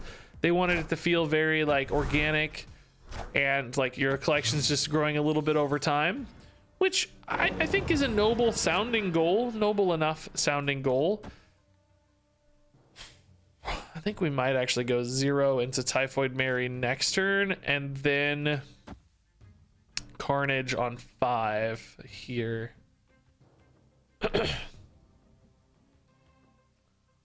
I don't know, it's gonna be hard to win that, but I hate giving up Baxter Building because I've already got 0 here, so it's a little hard to win that one. We could commit here and try to win mid and left, I guess. Just say the 3 is okay if we lose the 3. This is 8 already. This is gonna be 12 after Carnage. But where am I putting the Typhoid Mary in that case? Here? Or am I still putting it here? Because I'm putting it here, I'm gonna want to commit more stats here. I guess we'll go right. I don't know. I think I could beat Angela. Oh, okay. Killmonger early. That's good. We have some 1-drops this deck. All right, so yeah, we'll go Typhoid Mary. It's gonna put me at 13 to 6. I mean, Killmonger's pretty small, thankfully, so that nets me a little room here potentially. Let's see how this goes. Very curious. What was I talking about? Oh, they wanted to feel like opening packs, but my problem is, and I actually gave this feedback directly to Second Dinner somewhere in my collection leveling experience. I think that's a really cool goal, and I can understand wanting to capture that feeling. I totally get it. If I commit Taskmaster left, I really don't necessarily have a lot of ways to add power right. Could go here right now instead. That puts Taskmaster at 8 for the Carnage if I need it, but it also gives me the option of playing something else so that I'm not too locked in depending on how much they commit here. I think but I'm floating so much mana in that case. If I lock in here, am I just completely screwing myself? I lose the Hood because I can't play the Hood and get his 6 power unit next turn. I mean, I can still throw him into the Carnage, like that's fine, but really hate locking up that position already. I'm gonna split here, but we might really regret it. I don't know. Depends on how big they go here. Oh, they went big. Okay. Iron Man. So so now that becomes really almost impossible. Like, oh no, it doesn't. I have Enchantress. Oh my god. Actual genius. I am an actual genius. We're gonna counter snap. Enchantress almost always beats Iron Man because most of their power is now baked into the Iron Man. I'm gonna win mid. I'm gonna win right, I think, and I'm honestly favored left as well right now. Let's go. Enchantress is the ultimate combo counter here. This is so perfect. Okay, let's go. Yeah, if they Cosmo the Enchantress, they could win. It's not impossible, but I think I'll actually still be okay. I think I'm still likely to win the other 2 lanes in that scenario because half their turn is locked into a Cosmo dead lane. How would they ever have enough to beat the other 2 lanes? Because I'm at 15 and 12 here respectively, right? Okay, cool. Big win. Oh, it's actually still barely a win. Man, the Hellcow was a pretty nice follow-up there, but didn't actually matter, right? As long as they committed here and I had a chance, we were still safe there. Interesting that they did commit, by the way. If I were them, I might have thought, hey, the opponent knows they're going to lose to Iron Man. They're never going to play Iron Man. I can actually undercommit to that Iron Man lane, or maybe put something small there, like the Scorpion and try to win a different lane potentially. But they must have thought that Mysterio was somewhere else. I bet they thought Mysterio was somewhere else and they felt safe in one of those side lanes. But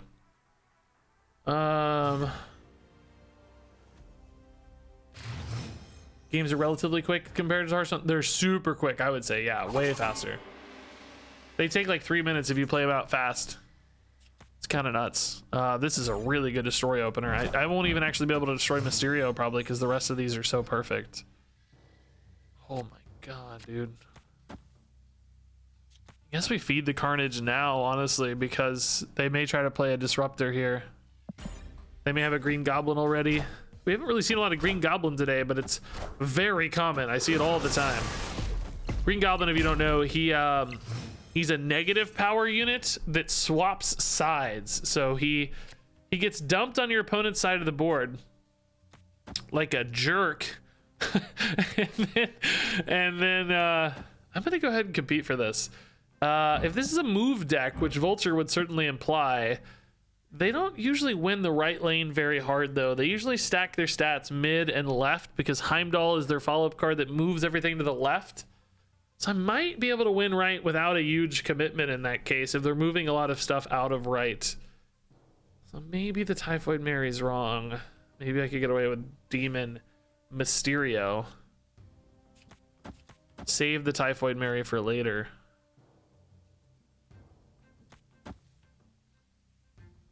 I mean, I can still play her next turn if I need to, right? So let's see. We are locking up a lot of board positions with this Mysterio currently when we've already used one of our destroy effects. So I don't know. They did seem to commit quite a bit to the right, but is it just going to move out later is the question. Craven, Cloak, Dagger. Okay. All right, so we expect Vulture and Crave. Well, we kind of expect all this stuff to move, right? But they didn't leave enough space for all of it. There's the ninjas in the way. I'm surprised they didn't put the cloak here. Because now they can't move all 3 of these. They can only move 2 of these. Vulture's gonna go to 8. I mean, I guess you move Craven or I guess you move Dagger and Vulture. I don't know what you move. Regardless, I feel pretty secure in right already. I don't think I need to add stats right. What I'm thinking I might do is like ditch out of left and just commit to winning mid and winning right.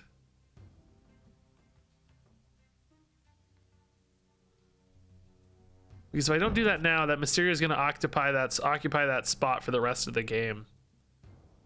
I don't know. This is a little risky to lock up a board spot already. They added another unit right. How are they planning to move those? I mean, I guess they're going to Heimdall that to mid.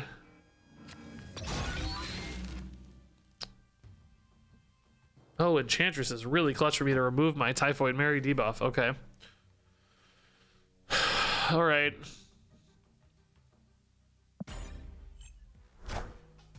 They're holding on turn 5? Okay, I am so mystified how they can win the game here. We're at 11 right. If they play a Heimdall left, Dagger and Craven move mid, but then I win right. I guess I don't win left if they play a Heimdall left. How big do these get? Dagger goes to another +8, so she's at 13, and this goes to I think only 4 is 17. That doesn't seem big enough. I'm going to 26. Infinite? You think they're just playing an Infinite? Maybe, but then I'd be fine. Oh, I'd be fine. Infinite's fine. Yeah, if they are actually, I don't know what their deck would be if they're skipping for an Infinite though. That seems insane. I don't know what their plan is for Infinite because it's a bunch of move stuff with Infinite. That seems weird. Oh, they're gonna try to arrow me. I see. Okay.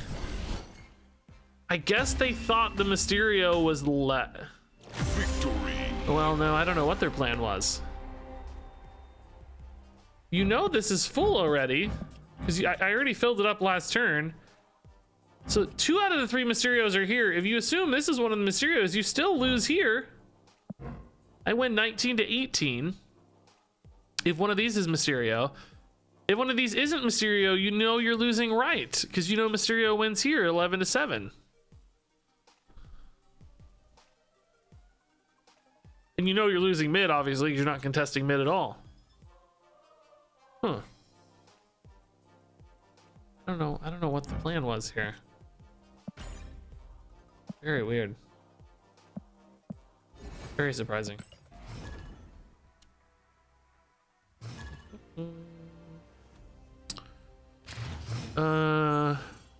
What does Arrow do? Oh, sorry, she moves any cards played this turn to that lane. So it can be like a really disruptive sort of thing. Ooh, Gamma Lab. Transform all cards here into Hulk. Let's go. I'm gonna commit, dude. They might have a Shang-Chi that punishes this, but I don't care. We're gonna go in, dude. Oh, honestly, Mysterio actually kind of sad here, right? Because I don't think he works. He's gonna be silenced off, so I can't put a 2/5 there. Ah, shoot, that's kind of sad. Oh, it still works. Oh, I didn't know it still worked. Oh my God, they're all just silenced. Oh, just this one is. Oh, so I actually should have played it mid. Oh, I'm surprised it still works. Oh, weird. That's just a bummer. That's really bad news for us, unfortunately. As is Carnage, because I can't play Carnage there and gain any stats. Really terrible top decks here, man. Ugh. I guess we're gonna lose, huh? Because they're gonna get another Hulk for sure, and then I'm gonna be behind there pretty demonstrably. That's good for Carnage to get that extra rock, I guess. Really sad, dude. That's a bit of a tricky guy. I can still win left if I want to. It's just a bit of a pain.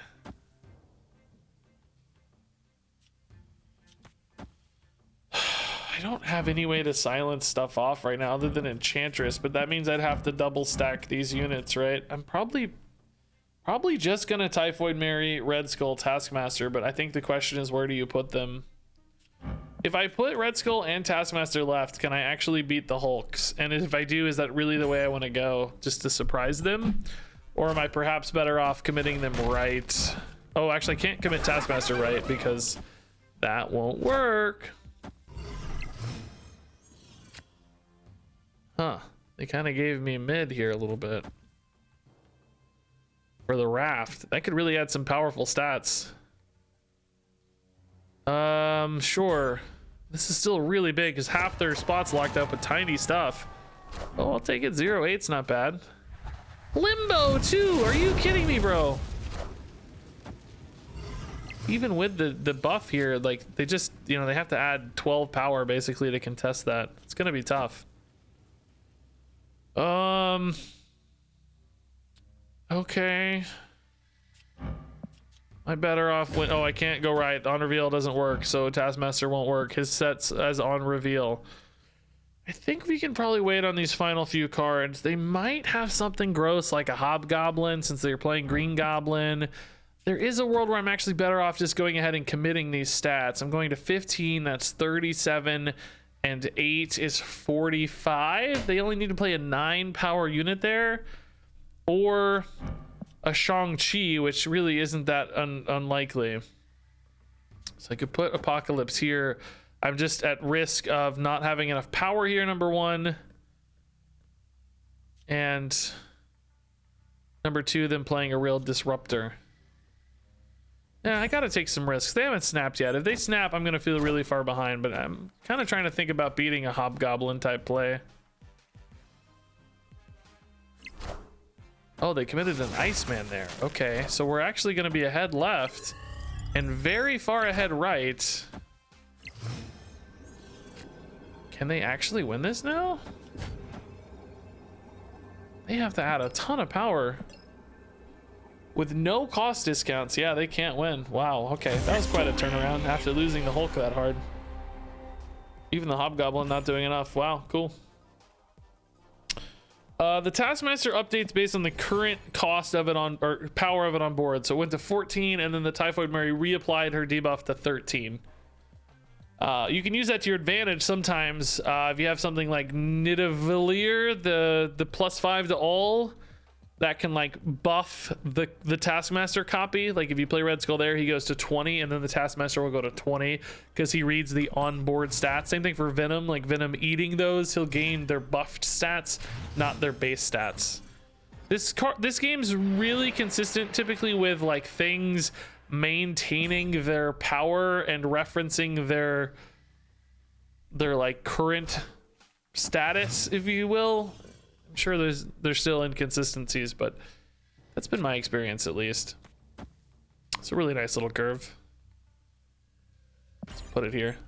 Oh, they're actually gonna move out though, so no, I should have put it here. Never mind. Scratch that. They are playing a really low commitment plan here. This must be something like a collector deck. Oh, bro. I want to play those. I want Hulks. I like Hulks better than Carnage, right? Get 2 Hulks? They may not be able to get 2 Hulks. They might only get 1 Hulk. Yeah, nice. I guess actually I might have still wanted to use the 0 effect in hindsight. I was thinking about just wiping it, but I'm actually probably going to play Typhoid Mary now that Carnage isn't a play. May actually be a regret. Let's see if we get a... Oh, I was going to say, if we get a Mysterio, then we're fine. We're fine. So if I go for the Carnage here, we're actually going to fully lock out this position, but it'll be such a lead, I think it'll be okay. I think it'll be okay. Did I play those in the right order?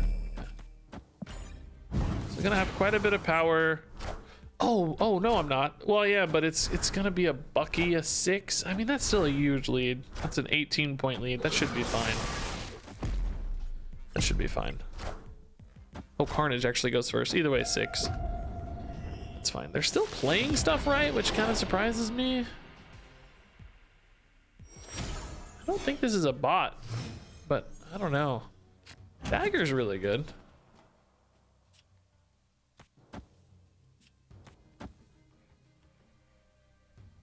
I'm still confident in my ability to win here. Enchantress follow-up, we've got 5 here. Like, this is... They're locked up in here so tightly with those smaller units. Should not be hard to win here. Oh, that's definitely a win. Okay. All systems go. This is 100% going to be a win. They can't both gain 11 and... We're wiping out 1 billion stats here. Man, they counter snap. That makes me really nervous. They have a Shang-Chi over there? That counter snap's making me really nervous.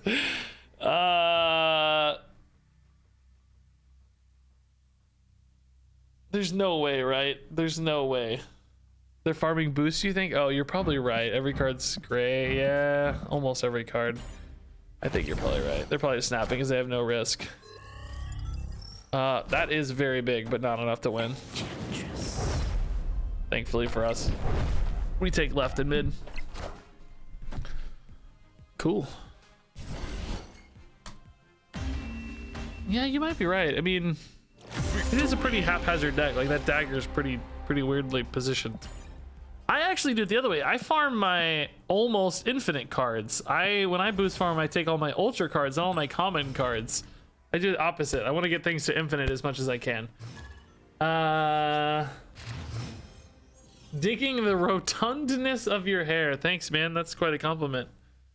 It has been so wild lately, I feel like. I just don't know what to do with it anymore, I feel like. All right, let's not lock up Strange Academy before we have to.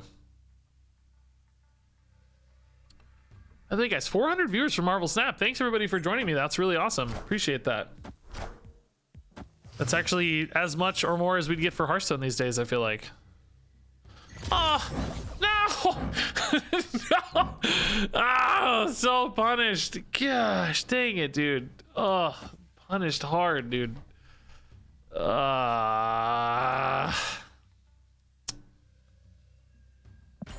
I don't know. Punished hard, man. Wakanda coming in clutch.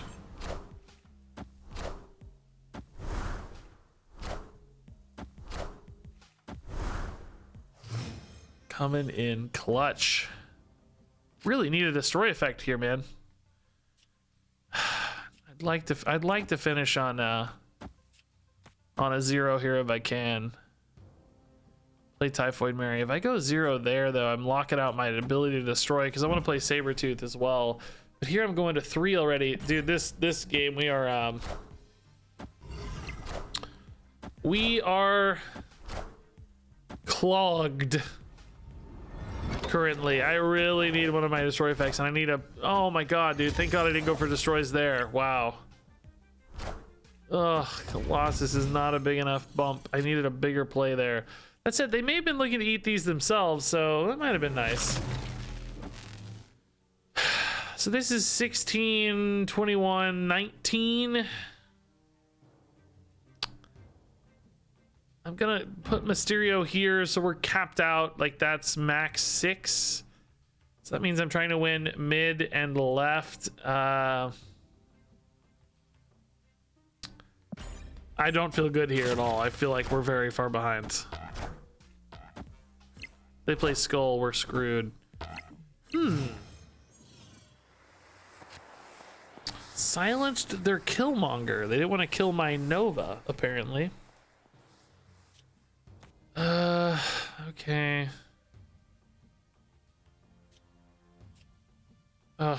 Is it worth more to eat these and only move the Nova into, or the Venom into that spot? Venom's only 3 power though. Right?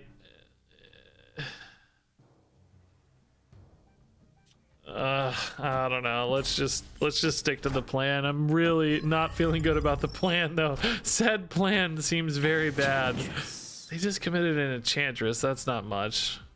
I didn't put that mid for the Typhoid Mary, but I guess they want to Huh. Oh, so we're actually Oh.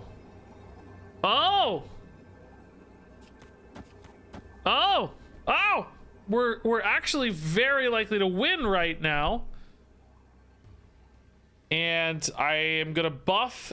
Well, I'm definitely gonna win right, I think, because we're buffing right. We're buffing mid by another 4 here, and I'm also putting in. Oh, okay.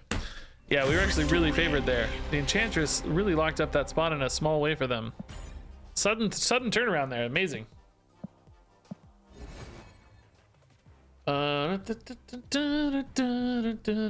Upgrading great cards is more efficient in terms of credits for collection level. That would matter to me if I needed cards, but I do not. I am trying to maximize all my rarities. I have every card, so I no longer care about doing it as quickly as possible. I now care about making it look really nice and being complete. And yes, I know this. Go watch my video from 3 months ago telling you to do the same thing. I also made a video on this very topic.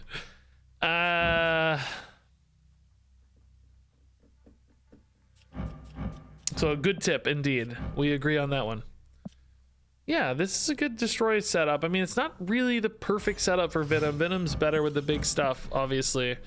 We still haven't had one of those like big Venom games where I copy a Venom with Taskmaster. That's the one thing we haven't really seen happen yet. I think that's coming though. This is a good turn 4. Probably just do it left. Honestly, Typhoid Mary Venom's not crazy here. I could go Typhoid Mary and then Venom Bucky on turn 5. That means for 3 I would need to do Carnage plus something else.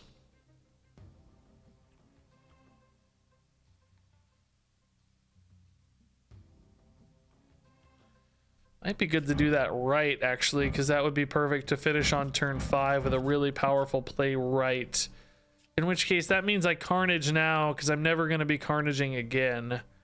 So this is... But that's a big play, dude. That's a lot of stats in one spot. Is that something I want to do? Because I could put Barnes there.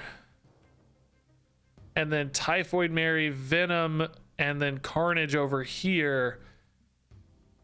That's only putting 10 here, though. Is 10 enough to win that confidently? It really depends on the opponent. And how much they commit. Can I win another lane with just Red Skull Mysterio? Maybe. Okay. Yeah, let's try this. Let's commit. Let's commit. I think they're pretty likely to commit stuff right. At least a little. which will make my commitment worth it in that case. This is a bounce deck, it looks like, with beast stuff. I don't know, might be a bot, but that name doesn't look very bot-like. Okay. Yeah, Sabretooth would be nice for Venom, but we've already kind of committed to this positioning. We're locked up if we don't. Sorry, this is a weird question, but there are options for counterplaying interacting with your opponent's board.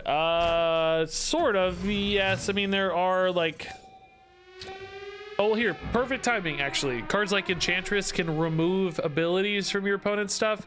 You don't ever like attack or like directly manipulate anything on their side of the board, but certain cards will like destroy things of theirs or silence things of theirs. This is basically a big silence card. So yes, I would say it's mostly indirect, I guess, but absolutely yes. Okay. Yeah, the Typhoid Mary debuff does hurt the Venom stat line a little, but still worth, I think. For later. Oh, just Taskmaster on White Queen. Okay, so I had Red Skull in hand, so we know they have a Red Skull to play at least, right? Which they're not ever gonna win, right? So I guess, am I trying to win left with my own Red Skull then? That's kind of tough.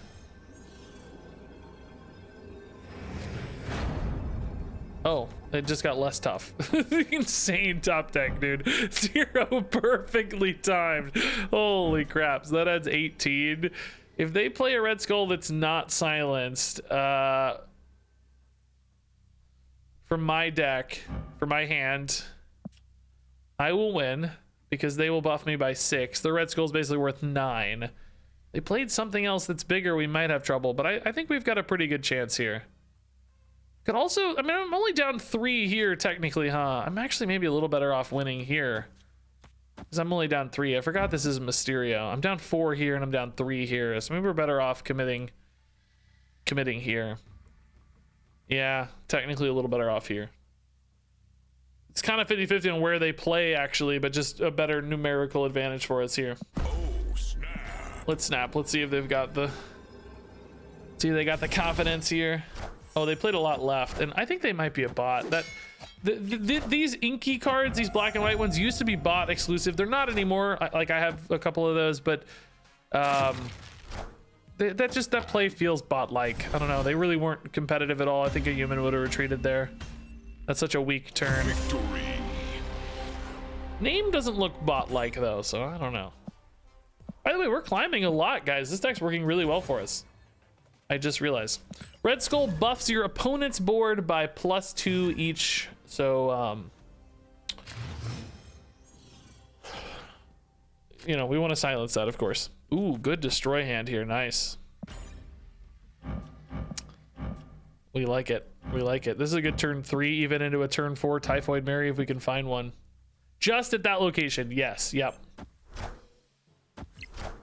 It would be crazy to see a Typhoid Mary style that buffed the entire board. I don't know what its power would have to be. Something like, ooh, that can be really fun. I'm so sad Nova's not there, man. I'm so sad.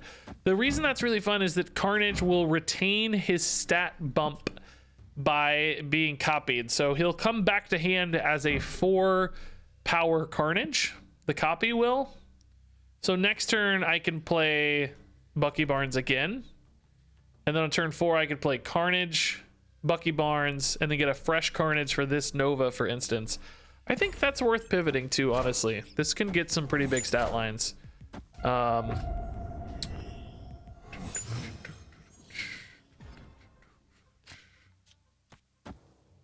Okay, so Carnage will go to 8 when copied here. I could play that Carnage on this Nova later on turn 5, along with whatever else, maybe a Mysterio. So it'll get, oh no, Scarlet Witch. No, replace this location with a random new one, messing up my plans. That's probably a dead card to them though, and mine's pretty good. I guess that means I Venom this now actually, because, ooh, they had a Taskmaster in hand. Okay. Venom suddenly gets a lot better here now because we can eat the White Queen. That makes Venom pretty big, and Still gets us a lot of power because now Carnage eats out the White Queen stats, which isn't good. Deck 4. So we have a pretty good chance of hitting Typhoid Mary or Red Skull. So I have to decide here if I want to preemptively zero. I guess if I do zero and I don't like the results, I can still go Mysterio into Carnage or something. Well, yeah, it should be fine. Mysterio getting silenced is not the biggest deal. We found out. So we have a monster lead mid. I think we're probably pretty safe mid. They only have one position left. It's just so unlikely they do anything mid there. Wow, we hit the second Taskmaster, dude. Dang. Okay. Didn't we find out that this... It doesn't have power, right? It goes to 0, but I think that's okay. I think that's okay. I'm a little nervous though because Carnage is only gonna go... He's gonna go to 7, which currently would make him the highest power, which means he'd go to 9 or 10, which means Taskmaster would hit for 10. This play is a little weak though. This play is definitely not my favorite play. I don't know. Oh, well, that's still there. So he actually goes to 12, which is better. But assuming he stays the highest. I don't know if he'll actually be the highest or not.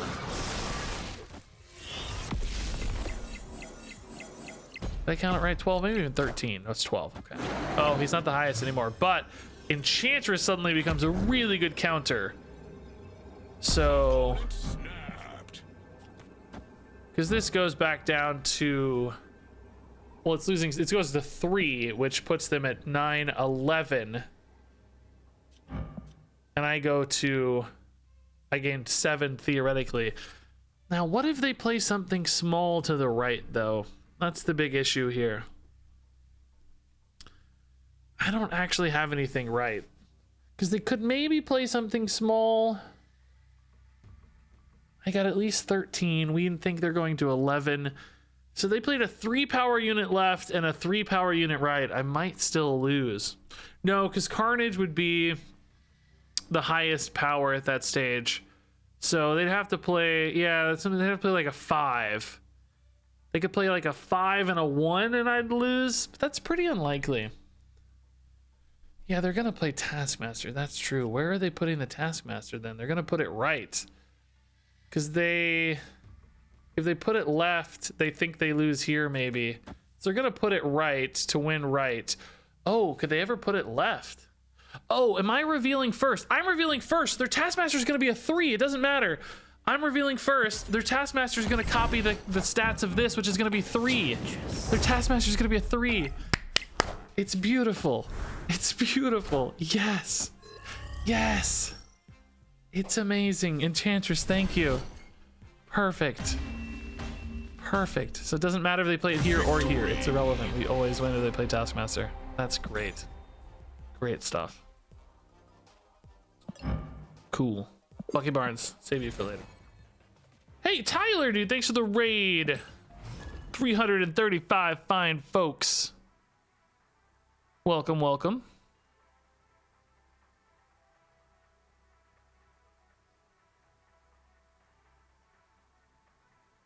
Hope you guys having fun with Marvel Snap. Has Tyler been playing Marvel Snap still? I know he played a lot when it first hit like early access stuff. I remember him like doing crazy ranked, like insane ranked totals. I haven't played in 4 months.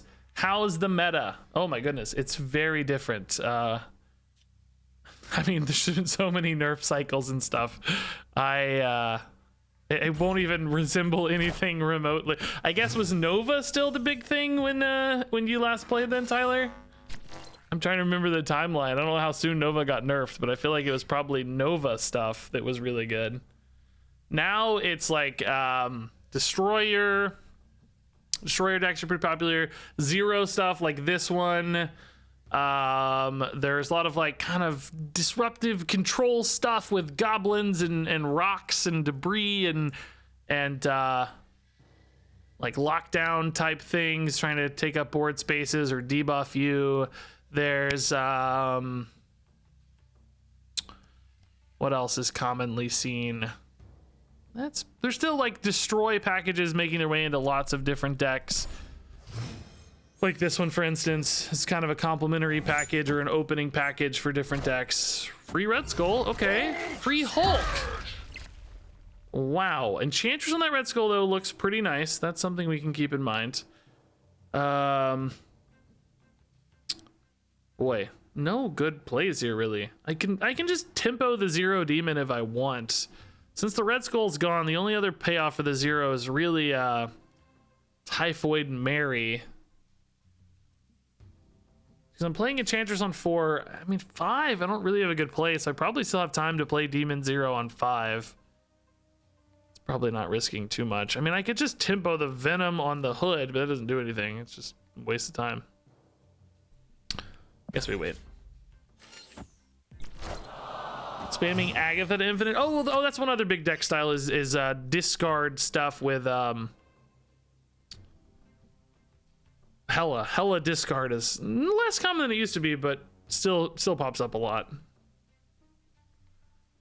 Lockjaw is scary. They're running a big Lockjaw package here. Might be hard to win mid in that case. I think we're still okay to commit the Enchantress here. I'm just really trying to figure out what my next lines look like. This hand is weird. Everything seems a little out of whack. Dracula gets big too. Okay. Setting up for a Venom clear makes more sense to me.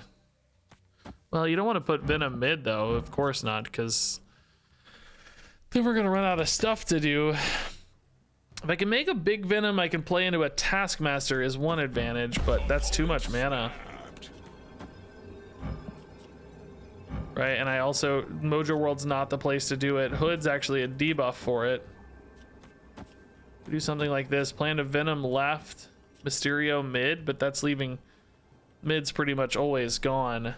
And I need to play the Venom now. There's just no good way to do that at 5 mana. I think I'm out. This is just too clunky of an opener. Oh yeah, Sarah stuff. Oh yeah, Sarah Miracle. God, I forgot about Sarah Miracle decks. Yeah, that's pretty popular. Sarah Negative was everywhere, including I played a ton of Sarah Negative before Mr. Negative got nerfed. That was probably the strongest deck I've ever played in Marvel Snap compared to its peers. I mean, I think old Nova stuff was still stronger, but yeah, Sarah Negative was really, really prominent for a long, long time. Oh, Weird World. Okay, fun. Oh, fun. All right. Oh yeah, Magic getting nerfed killed Sarah Negative. Really, way less time to play towards your big pop-off turns, and the curve got kind of weird. Better off playing Sarah on 6, discounted by, or playing Magic on 6, discounted by Sarah. For sure, that felt clunky. Okay. Mysterio here, Carnage, Sabretooth on 5. Looks okay. Sabretooth leader on 6. What's on turn 4 though? Oh, it's funny, I get a Baron Mordo copy of their cards. That's kind of amazing. Oh, Gamma Lab. Does that ever change my life much? Not really, right? Because this is the only thing I can play anyway, one of. It's kind of free for me, so sure. What's my turn 4 looking like? I guess I can still play Sabretooth on 4 here and hope for a better top deck. Assuming nothing different connects. So the Hulk advantage there is pretty significant for them. Big 12-point lead. That's going to be hard to beat.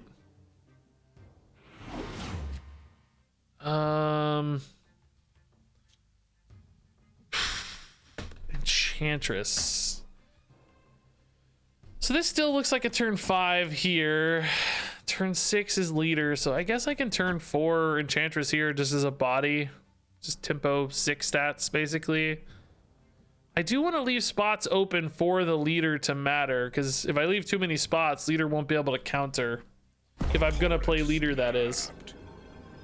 I'll also have Sabretooth to replay as well. Mid will be fairly open, so I can probably play leader mid and hope for the best. Is there ever when I'm playing Red Skull, though? I don't think so. I'm willing to play this out. Let's see how it goes. I don't feel super confident. We got some wacky stuff going on, but oh no, no, bad timing. Oh, Is that a better turn 5 for us? With this, or better turn 6, I guess, really. I think this is still my turn 5. But Iron Man Sabretooth, for instance, could snipe right. That might surprise them. I kind of have to believe that their plays aren't going to be perfectly optimized, right? Because they're playing with my deck. They're going to have a lot of stuff that's perhaps suboptimal. I don't know, man. I'm not sure if Iron Man wasn't better this turn just to commit more power on average. Oh, dude, Zero Skull is also insane.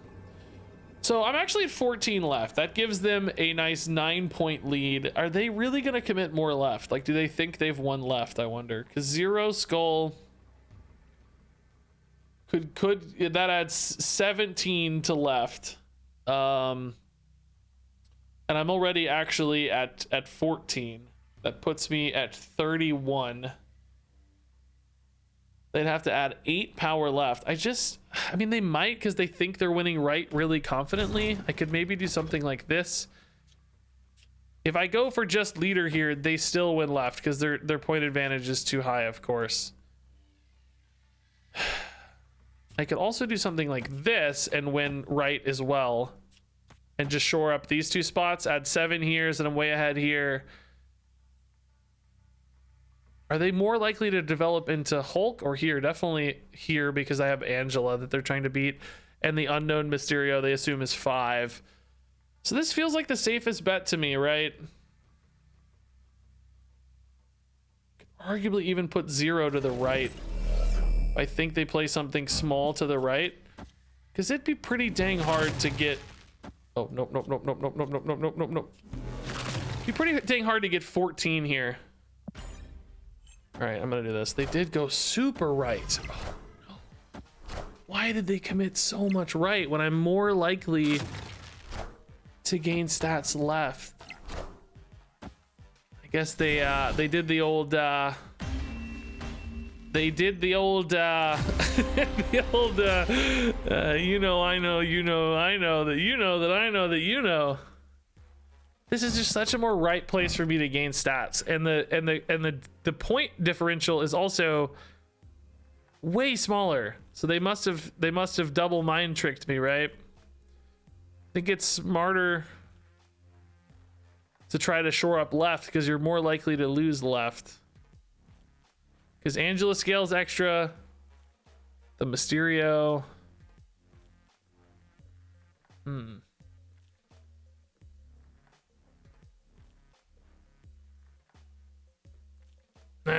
What was Nova before? Nova used to give +2 power. Salty about that win. I feel like it was either way really heads up or just unfortunate. Like I don't know. I feel like the best play there is left for them. But if they know that I know that, of course, you know, again, it's right back. If they know that I know that left is the best play, then maybe right's the best play. How many layers deep do you go? I don't think you go too many layers deep. I think you just play to the numbers most of the time. I think if you get too in your own head and in your opponent's head, that you start losing more. I think you just play the numerically advantageous, which maybe that's not what I did. I played their numerically advantageous position instead. I don't know. Feel free to debate. We're making this our destroy lane. Sabretooth on 3, Carnage on 4 looks pretty good. Can curve fill with Venom or Demon, and hopefully it would be nice to find a 0 on 4 as well. That would be the perfect curve fit. Have you been playing since Nexus Events debacle? Yeah, I did take a little bit of a hiatus while that was unfolding. I left both a pretty insane, very angry stream rant for me. We had like a 30-minute rant, which I almost never do rants like that. That was a really rare rant for the Nexus Events. And then I left some particularly harsh feedback with Second Dinner folks. I mean, harsh for me. It's not harsh for most people, but harsh for me anyway. Yeah, well, I'm really sad about this wave, by the way. It'd be nice to cheat something out here, but I'm gonna lose my opportunity to play here if I don't take it now, so we need to commit right now. Get this Carnage out. Anyway, so I left some really harsh feedback. They thankfully reverted the Nexus Events. They refunded everybody, which was about the only acceptable outcome at that stage because it was so dramatically bad. Snap. I definitely don't feel confident in Snap here because they're going to have some kind of wave play that might be particularly spicy and powerful. That makes me more confident in Snap because I can go for an Enchantress follow-up. They're not looking at like Death Wave stuff because they played this on turn 4, which we're not ready for Death Wave yet, of course.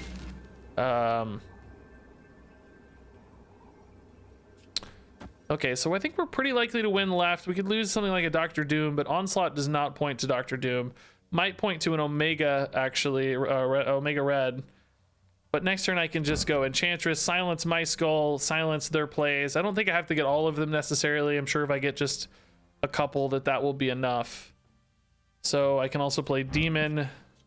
We'll hold the Sabertooth just in case. Who knows where it's going to go, but just in case.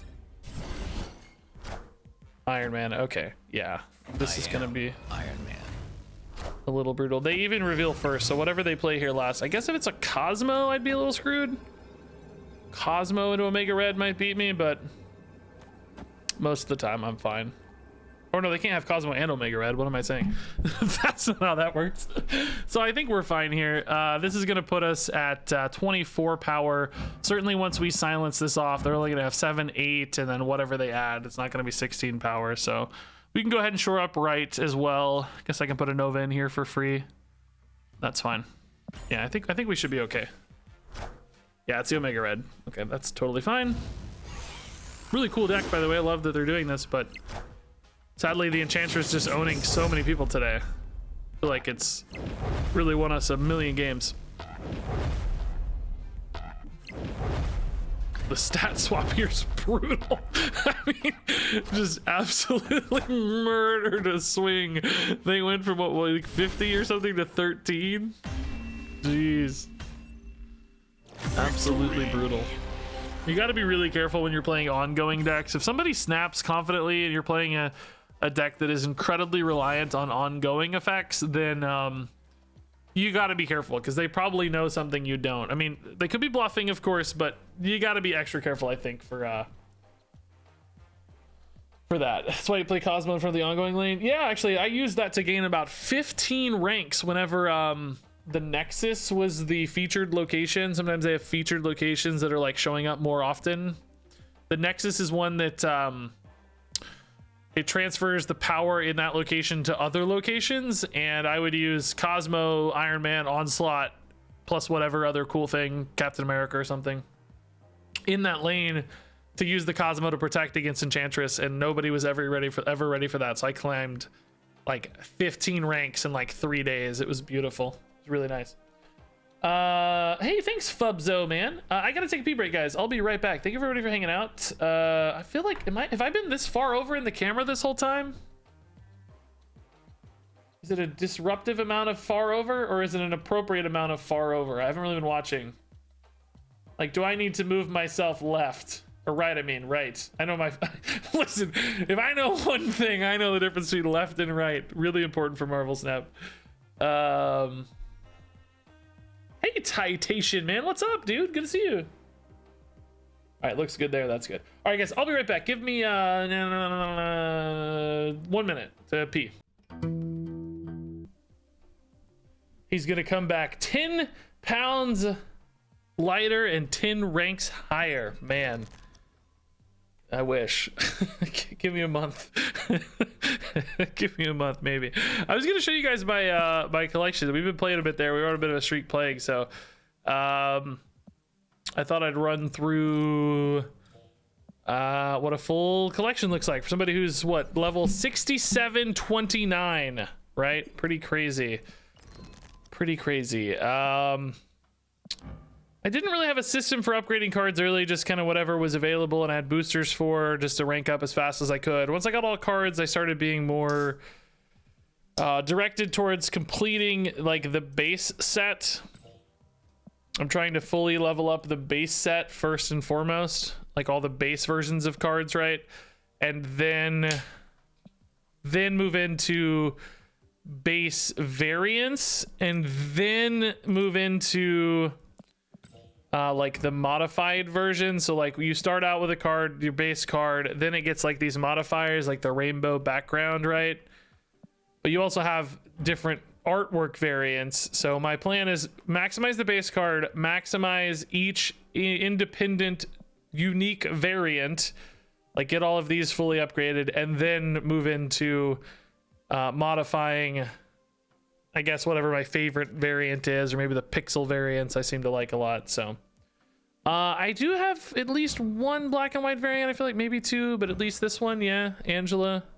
I haven't got too many because I've been focusing, like I said, on going for unique variants before extra modifications. So I also have one of some gold variants, like Iron Man. I think is probably my most.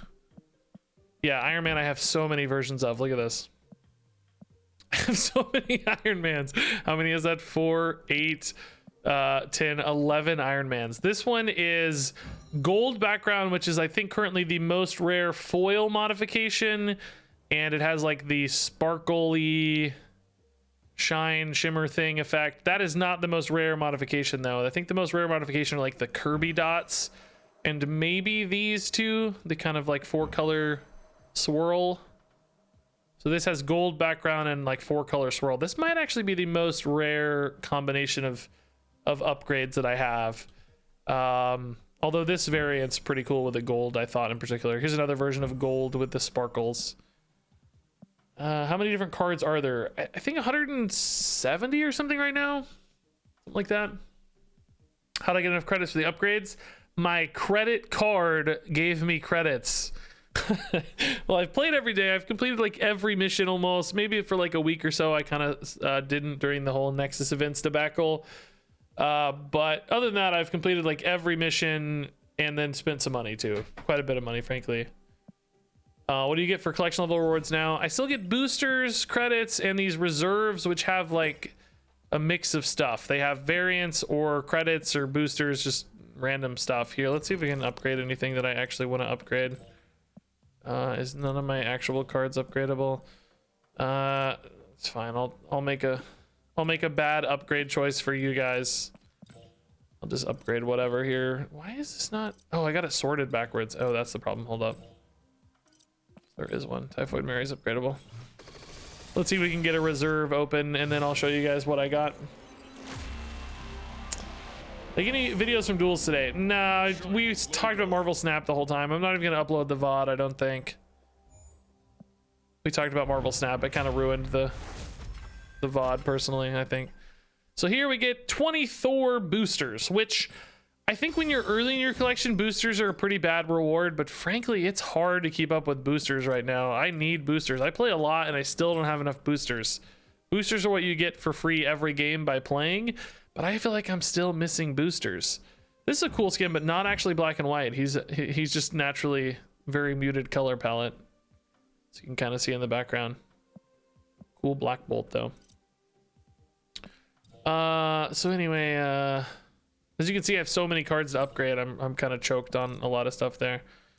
So any other cool variants I want to spotlight? I've upgraded Bishop a lot. Quite a few Bishops. I like the pixel variants. I'm probably going to play with pixel variants once I get enough. But for sure, these early days, I wanted to focus on the base art so you guys could learn the base art as much as possible. Is it not worth opening the crates in case they do pool 4? They said that you shouldn't wait. It sounded like they're saying that the rewards are predetermined prior to the implementation. So I would double check on that, but that's what it sounded like they said in Discord, or at least implied. I don't think they said it outright, but it was sort of the implication. Pixel Squirrel Girl. The one thing that is bad about pixel cards like this is the tokens don't get pixelized. Any variant art, it's only the main card, not the token. So it looks really mismatched in game, which I think is unfortunate. I mean, I get it. They don't want to go through and make artwork for 1 billion token cards. I understand it, but it's still a little unfortunate. Makes me sad, kind of. Pixel Yondu. This blade is so sick. Also, this blade looks so much better with this frame, which is not the max frame. This is the ultra frame, which is the second highest level. It's this like pinkish red. It matches so perfectly. This is probably my favorite looking card in all of Marvel Snap. I'm gonna be sad if I upgrade it because it just looks so perfect. I wish what they did is once you got to Infinite, you could pick from a select like color palette that's otherwise unused for the animated color frames, you know? That would be so sick. I do have some gold splits. Yeah, I just showed Iron Man. Not too many, honestly. I've been focusing on unique card upgrades as opposed to stacking effects more. So I've slowed down on the rare modifiers and have gone broader across more cards. Pixel Cosmo is so cute. Look at Pixel Cosmo. Pixel Onslaught's scary. It's a cool collector card.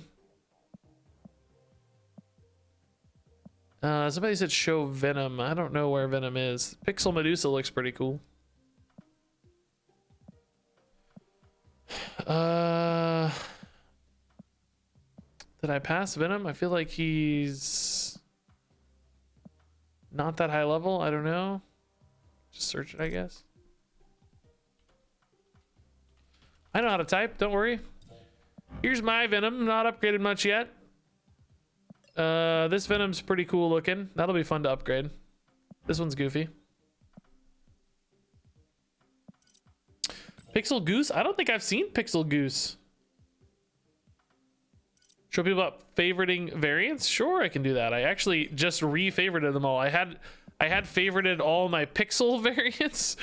And then I went and undid it for videos and stuff so you guys could see the base versions of cards. But you can you can mark a favorite.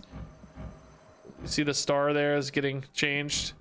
And then that's what will show up when you go to no variants. So if you just want to look at cards without clogging this up with a bunch of variants, then you can have it set to like all your Pixel ones show up here, or whatever you use the favorites of each instead of the base versions, whatever your methodology might be. You can show a bunch. The art in this game is crazy, dude. I mentioned this in my video today. I've never cared about cosmetics as much as I care about cosmetics in this game. Like, look at this, dude. This is one of my favorites. This is so sick. They added this like film grain to the vintage World War II Captain America. Like, what? That looks so sick.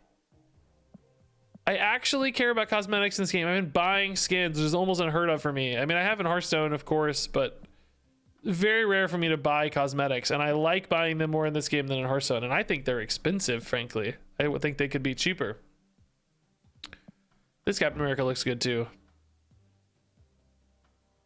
Looks like Jim Lee art maybe or something. I don't know. This Infinite's pretty crazy. I don't know much about Infinite, but that's pretty sick. There's like different stuff. I think this Groot's really cool. Very like graphic, high contrast. That's awesome looking.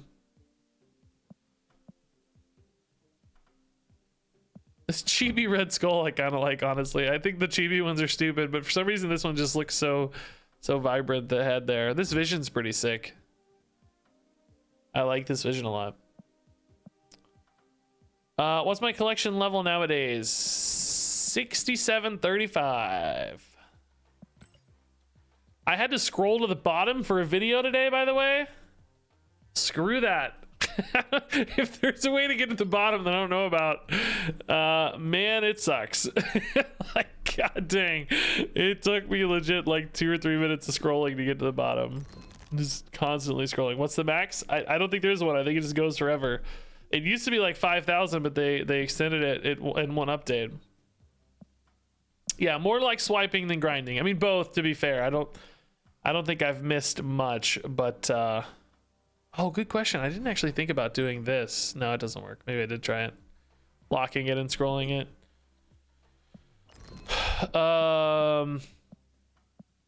Yeah, I've been probably max grinding and max spending, honestly. I took a break on spending for a while, or I'd probably be 1,000 higher, honestly, but oh, I didn't even know I had this, dude. This looks sick. Wow. Secret Wars variant. Pixel Wolverine. Pixel Thor. Pixel Thor. You're still max spending? I have the last week or so to get more stuff for just to get more cool things to show off for this week, but I probably won't after this week. I've had every card for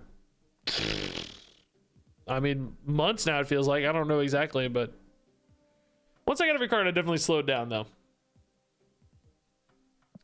It's a crazy looking Heimdall. I didn't even know I had this Hawkeye pixel. That's cool.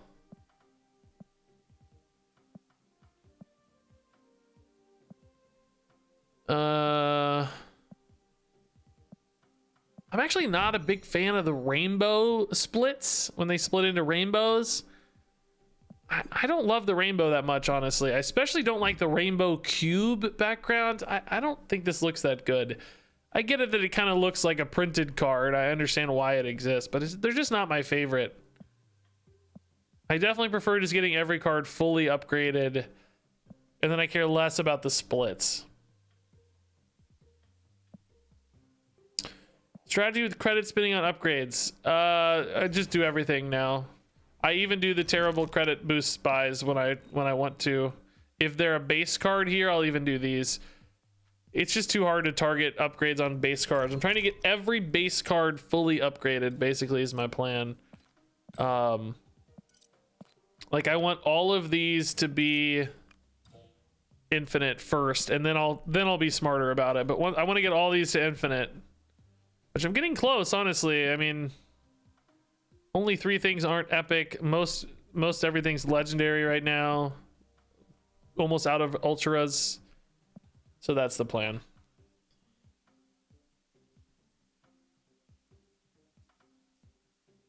Anyway, we should play more. I should change decks. We played a lot of that deck. I'm not going to stream too much longer, but I'm having fun. Yeah, I've heard mission refills are the most efficient way to spend your gold if you're going to complete the missions, of course. If you let them rot, it's not, but...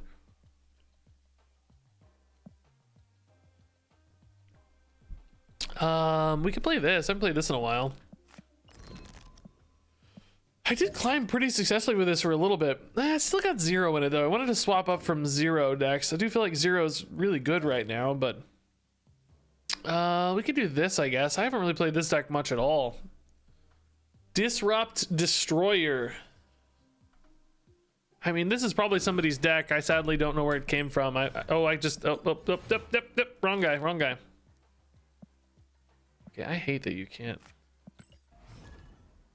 scroll there. Oh, we gotta switch screens here. Hold up.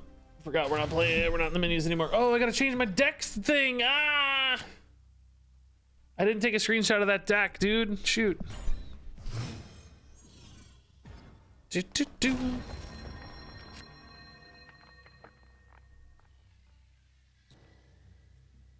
All right.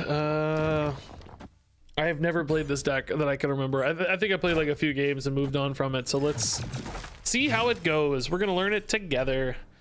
I really don't even play that many destroyer decks, so I got to think about how destroyer decks work, to be honest.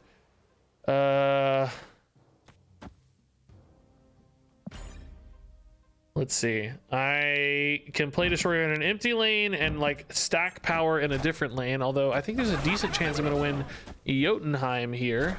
Oh, or not. I can't eat that with destroyer though, but it seems like they're gonna be doing about the same thing, huh? So if I go here, I can put destroyer there. I don't know how you play this deck, dude. Like, am I gonna destroy these? They could play an armor there and screw me though. I mean, I have enough mana that I can easily play Cosmo here and destroyer here, and then put armor and stuff here for some power in a third lane. Armor plus 6 dude would be fine.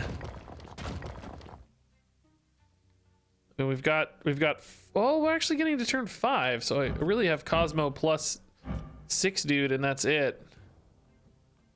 So Cosmo here, 6 here. Well, I don't even need to put Cosmo here because I'm destroying this lane anyway, so I can actually just put Cosmo and 6 dude demon dude here, and then friendly neighborhood Spider-Man. Oh, dude, not cool Spider-Man. Not cool Spider-Man. Shoot.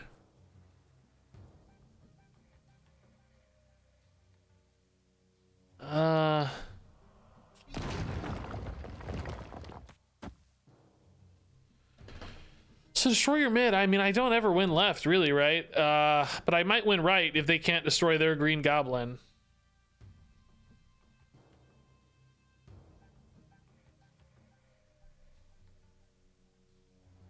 Right? Should be okay. Let's see how it goes. Man, this deck's hard. Mr. Fantastic's totally fine. That doesn't read Destroyer or anything, at least. That doesn't matter at all. Yeah, so we're gonna lose left. Well, actually, we could theoretically tie left, but I'm pretty sure I'm gonna win mid, and I might win right too.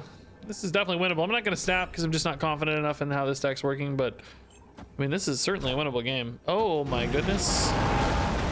No, it's not. It's a losable game, unfortunately. The Destroyer leader, dude. Oh, but I win by. Oh no! Oh, dude, no! It's a 1 point loss. I lose the tie. No. Gross leader, dude. Really nice. Really nice by them. Hey, Karinchi, dude. Thanks for the Prime sub, man. Are you excited for season refresh at the end of the month? Yes. I always like when there are new cards and stuff.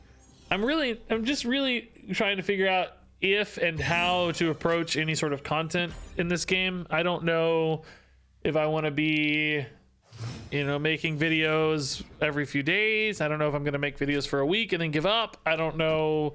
It just depends on what the response is like. I don't, I've really been enjoying Marvel Snap a lot, but I think maybe like 10 or 15% of my motivation has definitely been keeping an eye out for the content potential. So like 85% just playing because I like it, 85% playing, or 50% playing to be ready in case it's a success. So I guess we'll see how much I like keep up the energy to play, how much the content kind of feels good to make, how much fun it is to make, how popular it is. There's a lot of variables to start weighing and figuring out there. So we'll see. Thought about maybe like doing almost like maybe only doing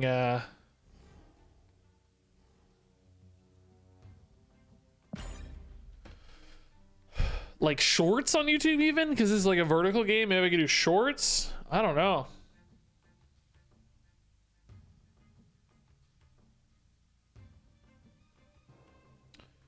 Yeah, the plan is to at least make a few deck videos over the next week or so and see how they do and just go from there. I'm sure it will ebb and flow as well, and there will certainly be times like, I think a Hearthstone expansion will be announced in the next few weeks probably, so that one I'm sure will steal a lot more time back. Play some Hearthstone. I thought they played Wave for a second for some reason. All right, debris is fine. We're just gonna really lock out their board here, hopefully. They're really running out of spots. I have not hit Destroyer though, unfortunately. Dang. Oh, they retreat anyway. Okay. I did not have it though, really. It was gonna be hard to win there because Hobgoblin wasn't that likely to connect. Like he might have gotten stuck. This is kind of scary. What kind of deck is this? I'm calling it a Disruption Destroy deck. It's basically about clogging up your opponent's side of the board with garbage. That's the disruption part of it. And then you're going to have some incidental garbage as well on your side of the board. And then you're trying to destroy that with a big destroyer at the end of the game. So giving your opponent a really weak board and then playing for a few key spots yourself is really the idea. So as you'll see here, for instance, debris is going to fill up their board with rocks, which they might not have a way to remove rocks. Now, unfortunately, they are going to have a way to remove rocks because they're also a destroy deck. They're, as you see, destroying their own cards quite readily. They did just use the Killmongers, but they may not have another good, easy one. We'll have to see. But I also have ways to clear off my own rocks too. Boy, oh boy.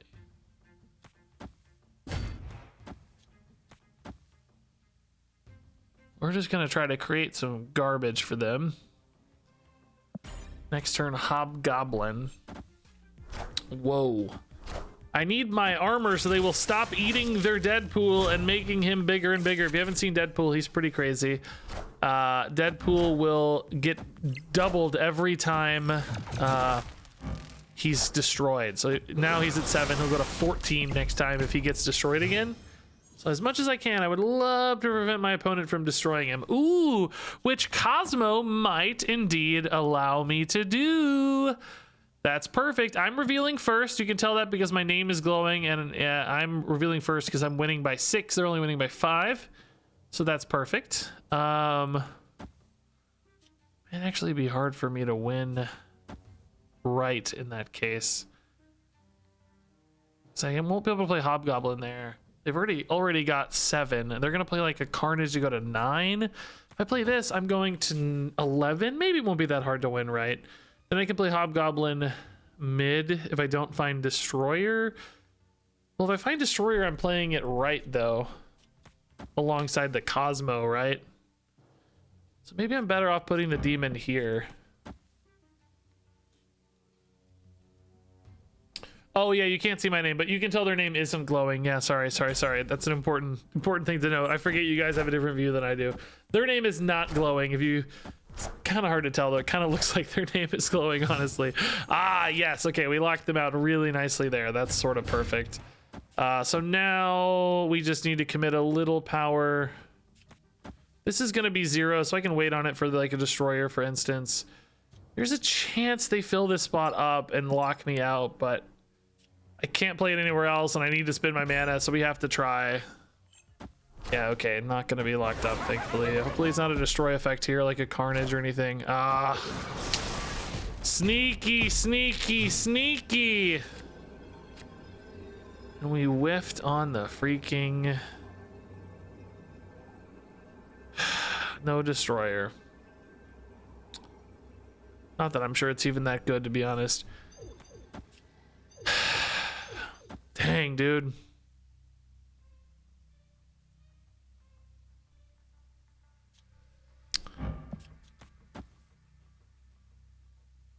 This only plays for a tie.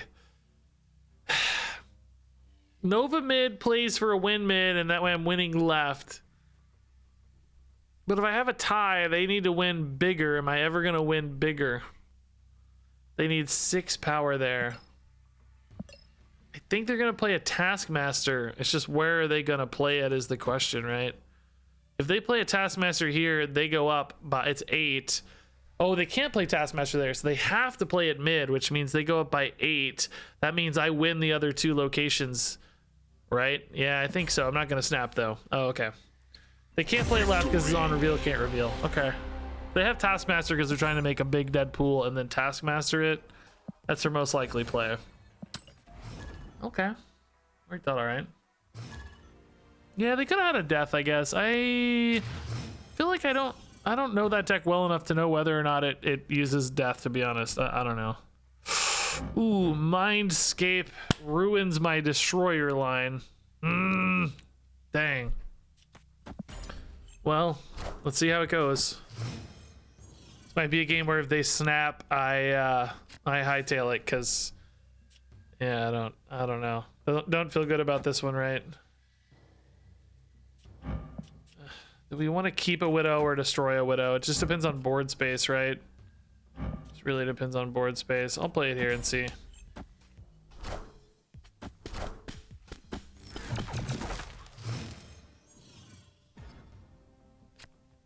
Oh, okay. We snuck that in, I guess. Green Goblin's gonna be great here for the Angela. Clog out a spot. Debris might as well, depending on how quickly they try to play there. I feel like Green Goblin, by the way. I hate Green Goblin. I really hate him so much. Yeah, sadly they played 2 cards, so the Debris is less likely to be good. I hate Green Goblin. I feel like he's so frustrating.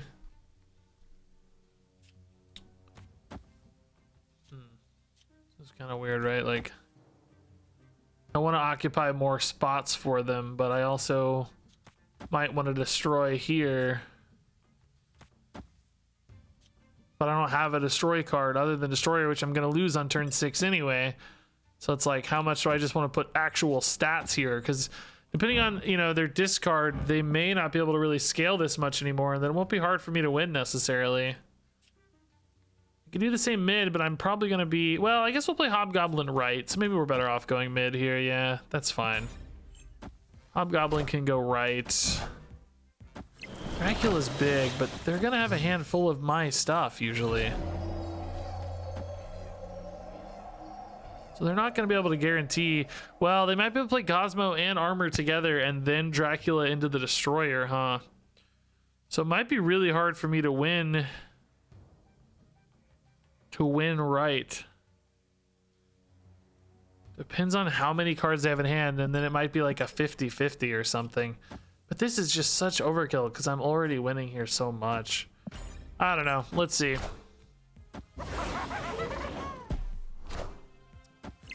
Dumping a swarm. Oh, a gambit. Oh my god. Wow, I actually hit one of my cards that mattered. That sucks. Okay.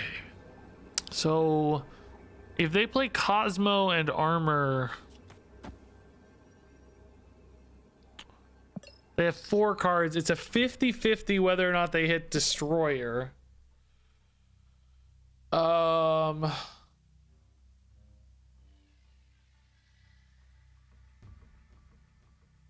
They need to gain 9. Destroyer would gain enough there, but if they play Cosmo and Armor, they do win mid as well. And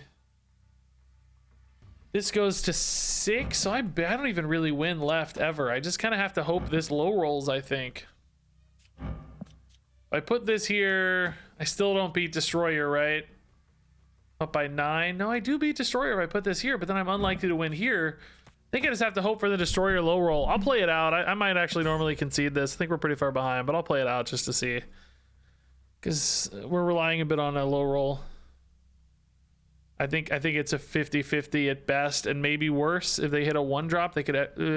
well, they wouldn't be able to play the 1-drop here, so... Oh, Swordmaster. Oh, it hit the Armor. No! Oh, what a god, dude. What a god! They took the 50-50 up front. I guess it didn't really matter for them there. Man, that was a 50-50. If it hit the Destroyer instead of the Armor with the discard, this would have only gained 3 instead of 16, right? So 13 power difference there. I think you stay in on 50-50s though. I'm fine with staying in there.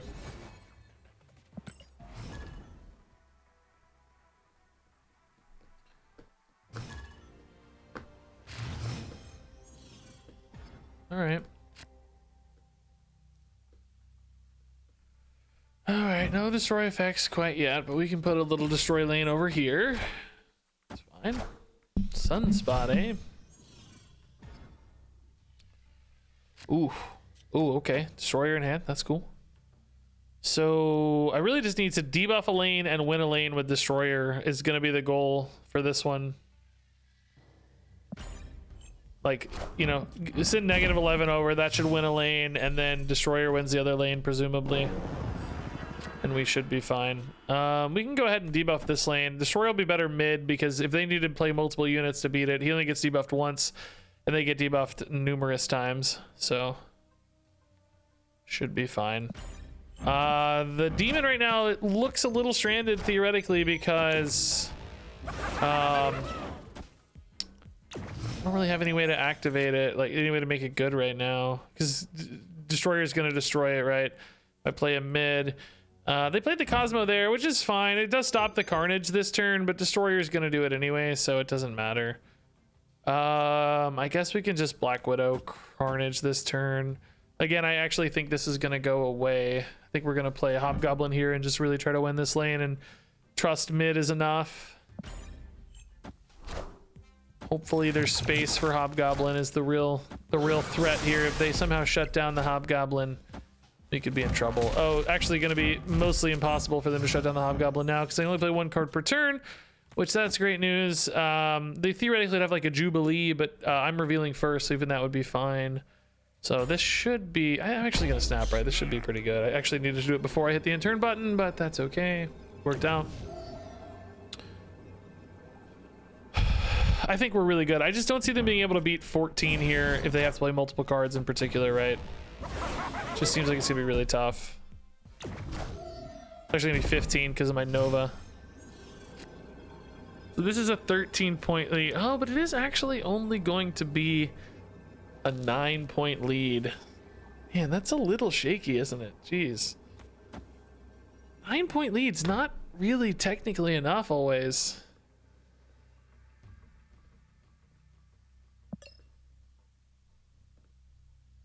He could definitely claw that back, man. I don't know. I'm nervous, right? Like, it's not that insane to claw back. I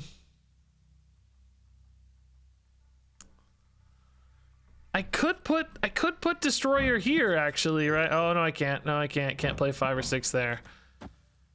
All right, let's try it. Let's try it. Yeah, 1 card's enough to claw it back, man. Yeah, I hate to say it. There's a lot of 10 power cards, Magnetos, and who knows what else in the world, right? Their own Destroyer. That'll do it. And they got their Destroyer there, so they win at Big House. Wow, dude.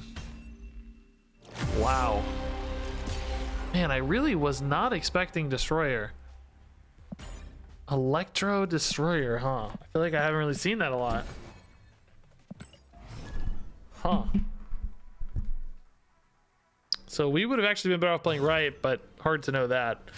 This is the same dude? Looks like same dude, right? So now we know. Ooh, fancy. That's good for a green goblin because they won't be able to eat it off.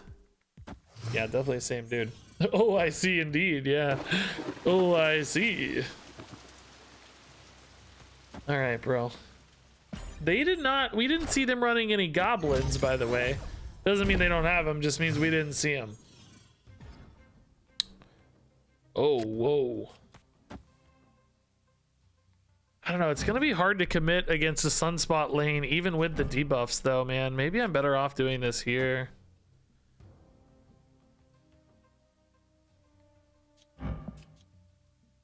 I don't really know, actually. I'm revealing first, so I don't have to worry about Cosmo this turn. If I play it here, they have a chance at the raft a little more. Kind of why I'm thinking no, but oh, good. Snuck it under. Nice. The real problem is, though, like, how am I...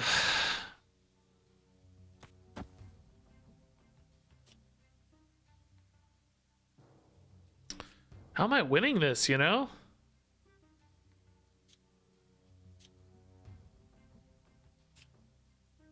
I just don't know how I'm winning this. I don't know what I'm doing here. It's famous Regis sentence, right? I have no idea what I'm doing. As always, this is the case.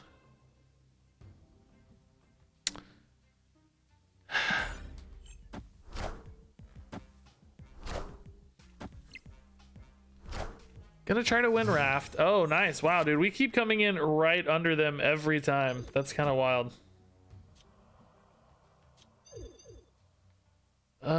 Do I want to give them a hood or not? No, I think we just play the best units here, and actually we just eat this ourselves.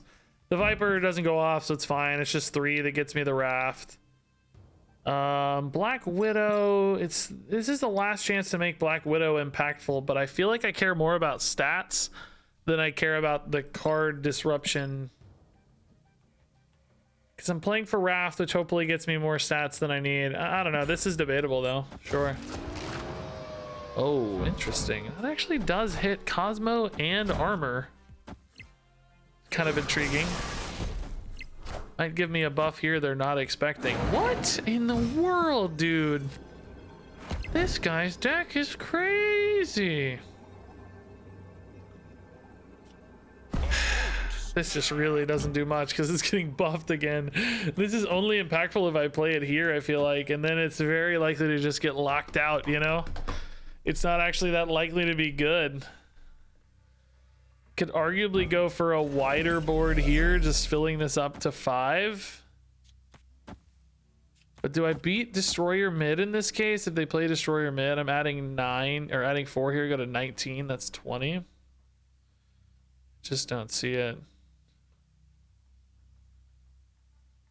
Just don't see how it wins. Like, This is just 5 here. Oh, there's a hobgoblin there. That's why you guys are all screaming Cosmo. Yeah, I see, I see. I just don't have a good line. I think we gotta retreat. I think it's sad, but we don't have a good line.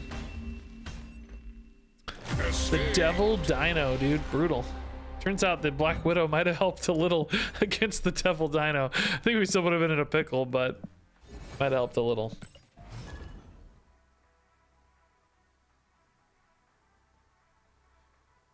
All right. Guys, I gotta go soon. This has been really fun, but it's getting late. I didn't realize how late it is, man. Would be nice to get a few more games of this, though. I wouldn't mind making a deck video on this deck, you know? We've been playing this one for a hot minute, so... Well, I mean, not yet, but it'd be nice to go another 30, 40 minutes maybe and get a deck on this one. All right, that's certainly good for Destroyer. I still feel like I don't really know the best ways to play this deck. I still feel like I'm a little amiss. All cards must be played here, so that could be a Hobgoblin. I feel like the board's gonna be pretty locked out though. If I don't find a an eat here, I'm gonna be pretty sad. This hazmat always feels weak to me. I don't know. Not sure I like the hazmat. Oh, interesting. Okay. All right. Been super fun. Your videos help me out a lot. Oh, sick, dude. I'm glad, man. I was thinking about making another series of Marvel Snap videos to complement the deck videos. I don't know if I'll have time for this because it's just such a long task, but I was thinking about doing like a breakdown every mana cost of cards and be like, oh, this is definitely a robot. I think this is a robot, guys. I was thinking about breaking down like every mana cost of cards. Like explaining this is how you use your 1-drops. This is the best way to use 1-drops. If you use your 1-drops like this, you'll win the game. That sort of thing. Like, you know, this is how you use 1-drops well. Crap. I actually kind of have a pickle here. It's like if I play Green Goblin here, how do I need like an armor here to win. I'm weirdly not like somehow not really winning. Like a normal human might not play a card here, but a bot might. I do not know what to do.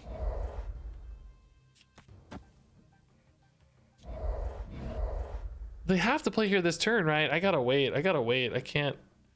I just gotta pass, I guess. Man, I'm like losing the game. Yandu, and they destroyed my destroyer.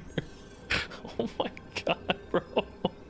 I'm losing the game, dude.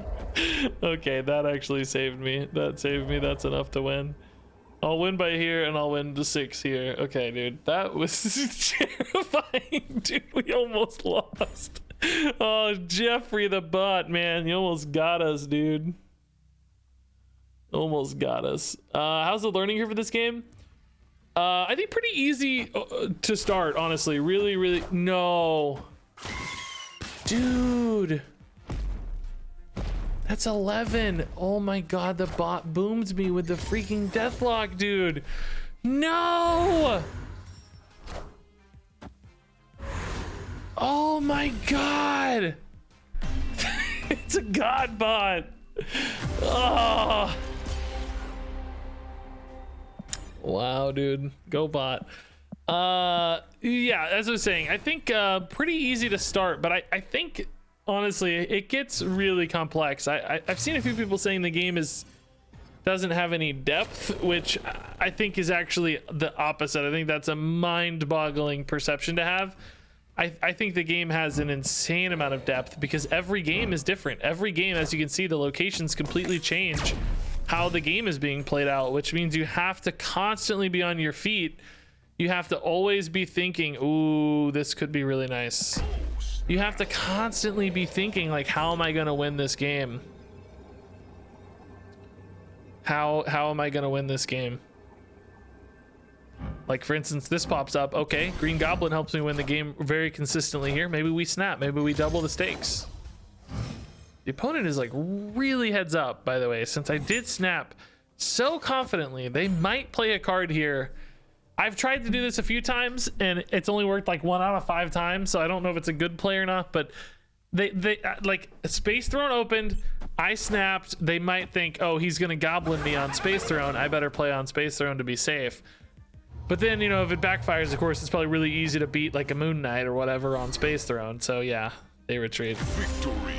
So that's why you snap early, to gain your cube, gain your extra cube on the way out, you know.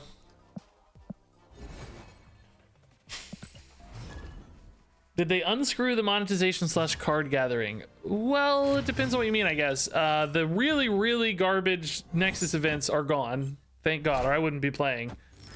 Those are the, oh no. Looks like I can destroy that pretty easily. Okay, we'll play it out. I don't care, man. It's not that big a deal. The really garbage Nexus events are gone. They were terrible. I still think that progress is a little slow in this game. I still think it feels kind of clunky. So I guess it depends on what part of it you're talking about specifically.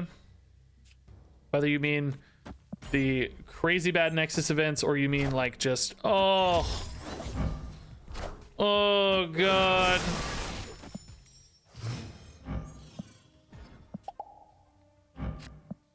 Oh, wait a minute. TVA. Suddenly interested.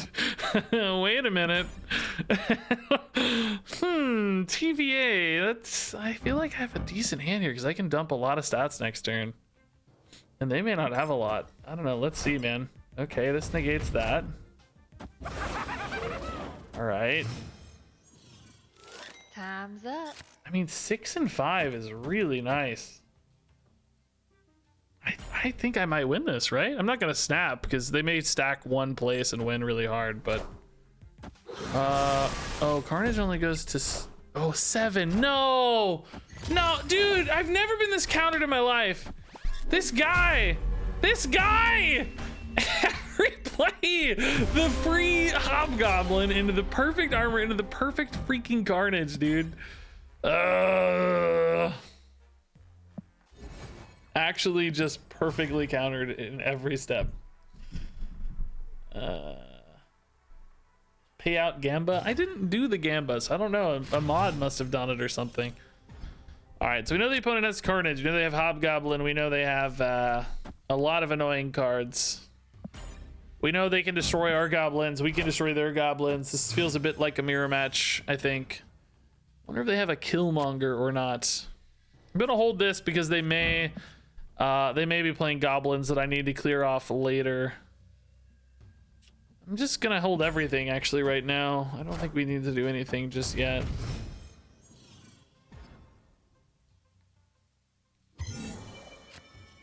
Okay, Destroyer's cool. We can play that left. That means I can maybe stack some stats right with goblins and or demon / armor stuff, or I need to get a Cosmo. I can't put Cosmo left, so we'll see. How many hours you put into getting rank 100? I just have no idea how to estimate that, to be honest. Is that their, like, do we think they have a Killmonger? Man, I don't know.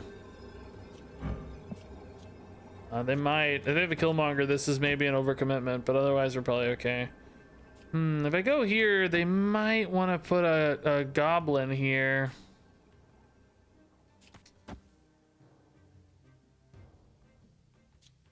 Like, if they put a goblin here, am I screwed, right?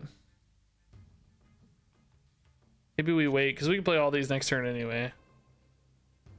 Yeah.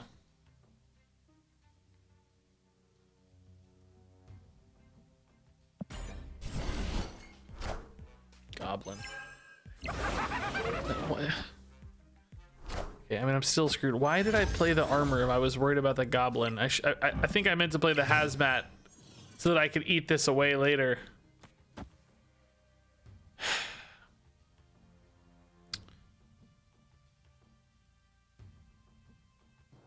Okay, I'm not winning mid somehow. Why? If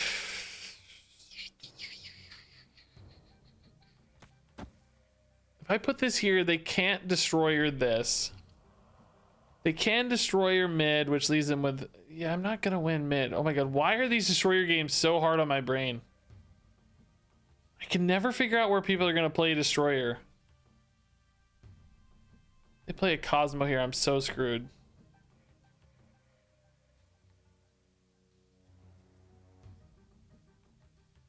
Alright, I don't know, man. I don't know. Okay, not a... Omega Red. What is this deck?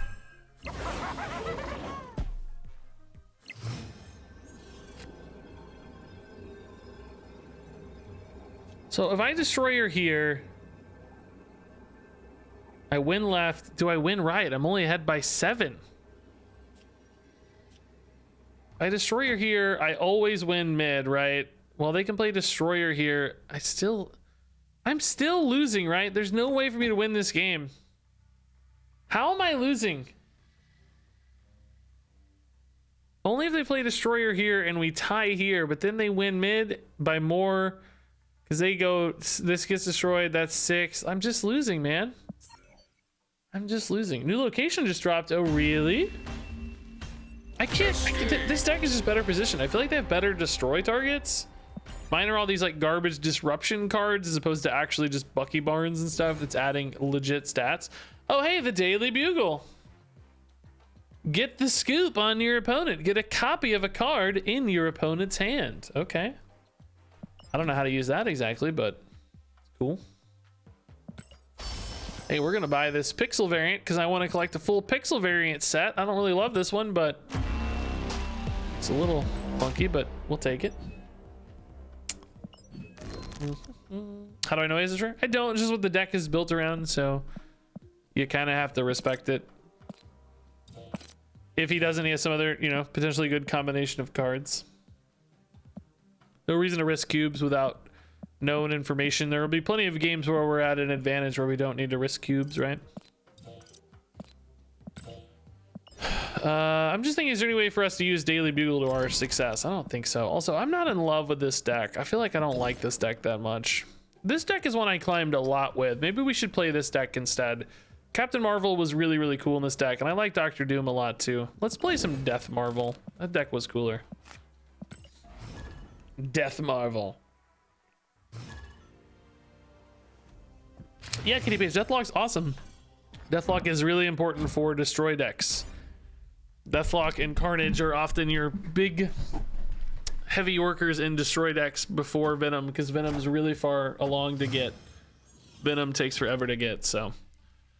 I gotta remind myself of this deck list. Also, I need to screenshot it. Shoot, I need you guys to remind me to screenshot my deck lists and put them on screen. I forgot. I set that one up before stream because I knew I was gonna have it, but I forgot to do this one. Takes me about 2 minutes. Back on Hearthstone tomorrow, we just, yeah, I plan to do what I did today for a while, which is a little bit of both, like start Hearthstone and then do some Marvel Snap, at least for this week or so. I'm gonna play the Marvel Snap thing by ear for sure. I don't know how much I want to do Marvel Snap, but we'll see. This is a great curve. Just perfect curve. Rescue into Marvel's great. We can play Doctor Doom anywhere we want. This is just perfect stat line opener. Just really, really nice. Left feels very secure with Mysterio Rescue, which is nice. Right feels really secure because we have the Carnage and their board spots are locked up pretty far. But if it's not, then Captain Marvel can move over. If you haven't seen Captain Marvel yet, at the end of the game, move to a location that wins you the game if possible. So she might move over and fill this spot really nicely. It's a great success. Now they might destroy this. I was gonna say they seem to have destroy cards, but we're still at a huge advantage so far. Okay, that's good for them. Suddenly at less of an advantage. Honestly, a little now I'm a little nervous. I think left is so far secured that if we add 5 here and a Captain Marvel, we're adding 11. Man, I don't actually know. I can also add, man, no, I don't know. I'm not feeling good about this at all now.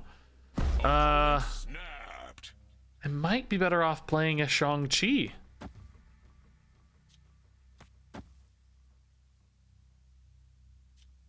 So that Captain Marvel can move over and make a play.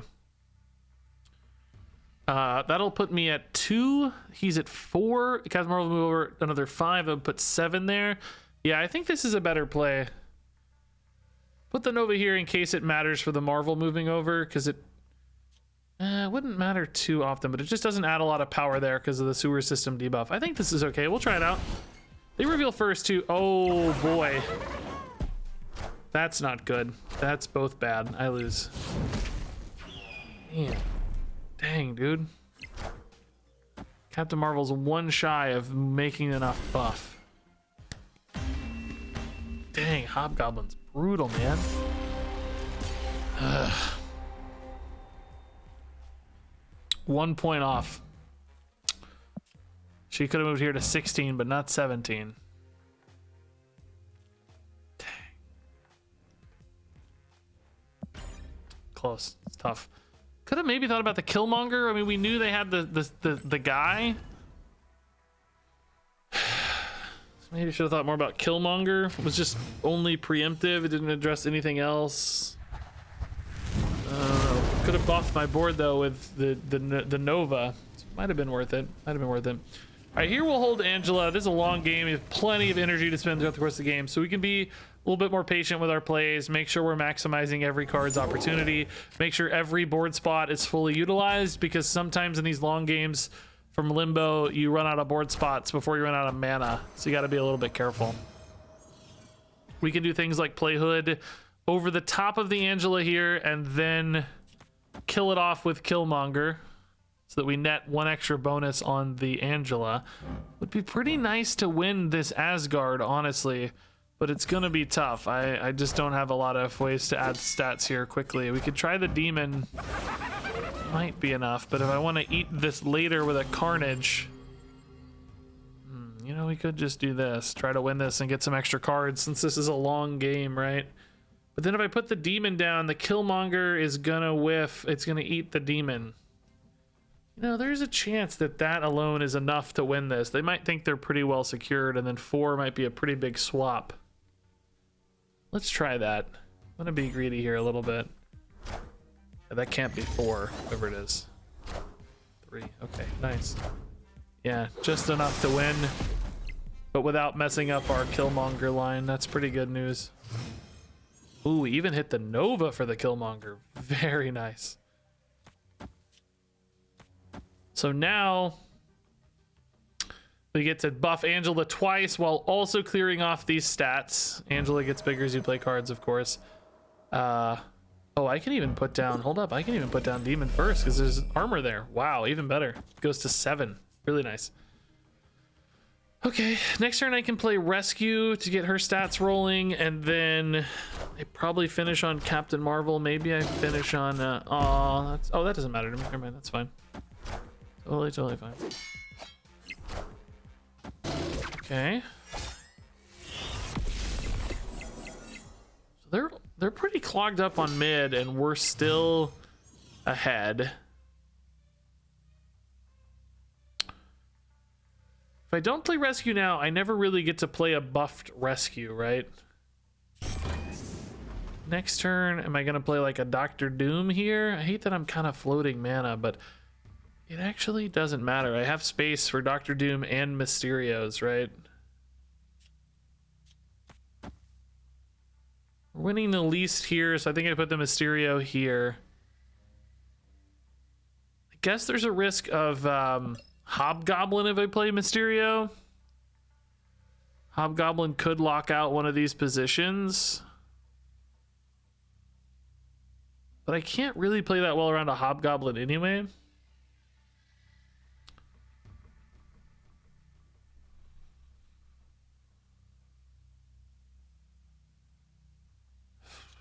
I think it's okay. That's a Hobgoblin mid, I bet. Dang it. If it's gonna be anywhere, mid would be the best spot, I think, because I'm playing the Mysterio in mid, but I lose mid always. Yeah, it's the Hobgoblin mid. So now the question is, can I always beat Destroyer? If Destroyer goes left, they have 22 power. If I play a Doctor Doom left, I'm adding 7. That's not enough.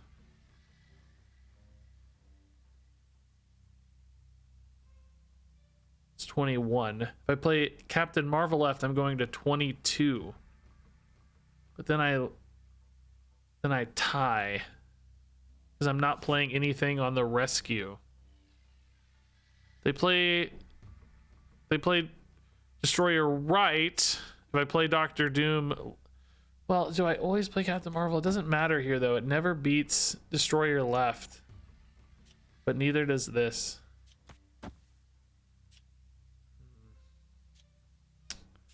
I don't think I can win, right? Oh, true. Mysterio does. I forgot we're going to 14 actually. So we do win the tie if Destroyer goes left. Destroyer goes right. I lose. There's no tie. I just lose. Oh no, I don't, because I have Captain Marvel. No, I go to 15. I do lose. Yeah, man. There's no way to guarantee this. It's just a 50-50. There's no way to know. I don't know. I'm out of time. Oh my god, did that go through? I don't even know if that went through. Oh, no Destroyer at all. Okay, hold up. Oh, no, there's Destroyer. Never mind.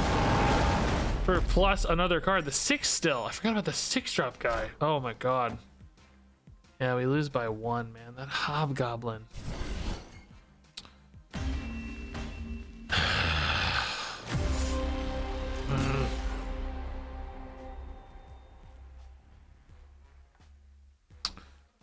Just don't know how to win that.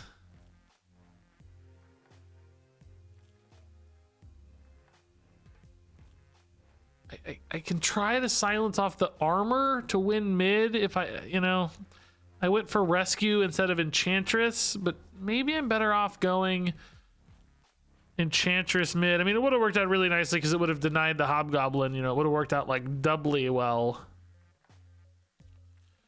That's the only other line I can think about is Enchantress mid to remove the armor. Basically risk, they lose this entire lane. Is there any way they win if I do that? If I make that alternative line, is there a way for them to win the game? They could go Destroyer right and Demon Winter Soldier left, but I beat Demon Winter Soldier left with my normal plays. Those were 14. And I don't need to beat Destroyer right because I win mid. I think we've been better off with Enchantress mid. I was gonna do it on turn 7 maybe, if we had the spot for the Hobgoblin, but the Hobgoblin took the spot, so I don't know. Maybe we could have done a turn earlier to play on Hobgoblin. I think maybe. Is there a way to target by cards? No, there is not. It's been people's biggest complaint. They said they're gonna add one.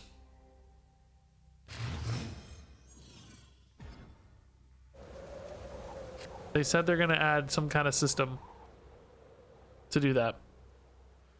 Alrighty, Angela Nova sometimes works well, but we don't have the Killmonger in hand, so do we hold the Nova? Probably still hold it. And I don't know, we have the Carnage on turn 2. I don't hate, honestly. Let's just go. Oh, that's not good news. Gosh, dang it.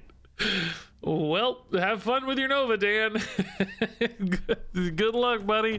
I hope you enjoy your Nova. I wish you the best. Shame it wasn't a hood. Dan definitely might be a bot. Oh, hey, I can... Yeah, saved! I can destroy the Nova before they get it. The Killmonger here definitely feels a little wasted, unfortunately. A lot of these Sinister London plays aren't going to be great for us. Ooh, they get double mana off Electro, and they put it on Oscar. So lucky, Dan! That's going to come to me now, and now I can only play 1 card per turn. Dan is a god, dude. Dan, and I go to Jotunheim, of course, and start losing stats. What an actual Chad Dan is. Dan the Chad, dude, so gross. I think Dan's a bot. If he is, they can see their plays sometimes. The bots like cheat, basically. They have like perfect foresight, so they know plays are gonna go their way, like crazy RNG moments. It's one of people's big complaints about bots. Yeah, we'll potentially retreat for sure. It is not necessary until they snap, of course. Like if they don't snap. Ooh, Shang-Chi just got interesting, didn't it? Ah. Do I play the Shang-Chi right and just hope to God that it goes mid? So that I buff rescue, or is Doctor Doom enough to win even without the rescue buff?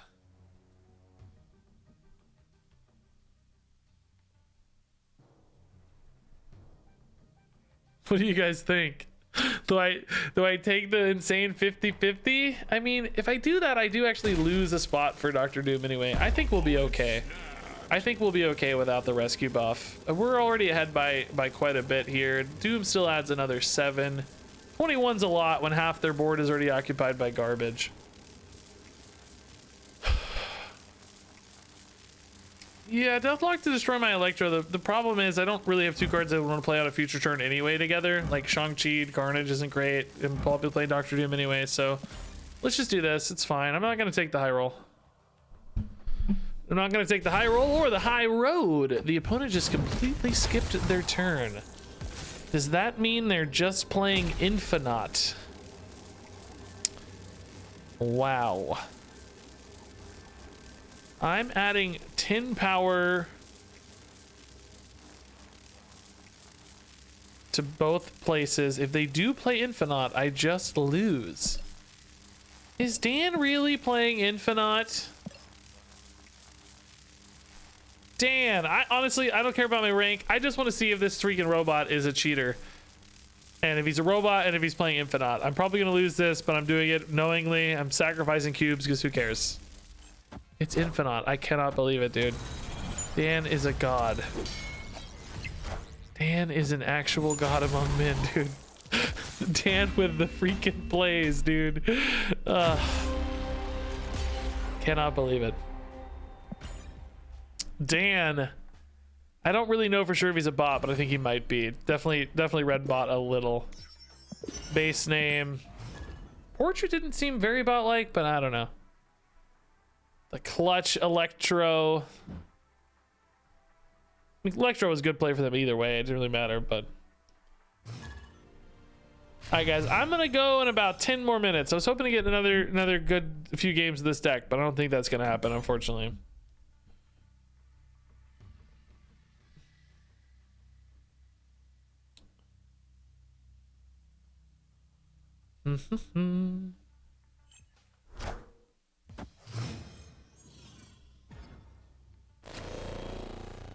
Yeah, so Junior Ostrich, I don't know if you're memeing or not. You might have just been memeing.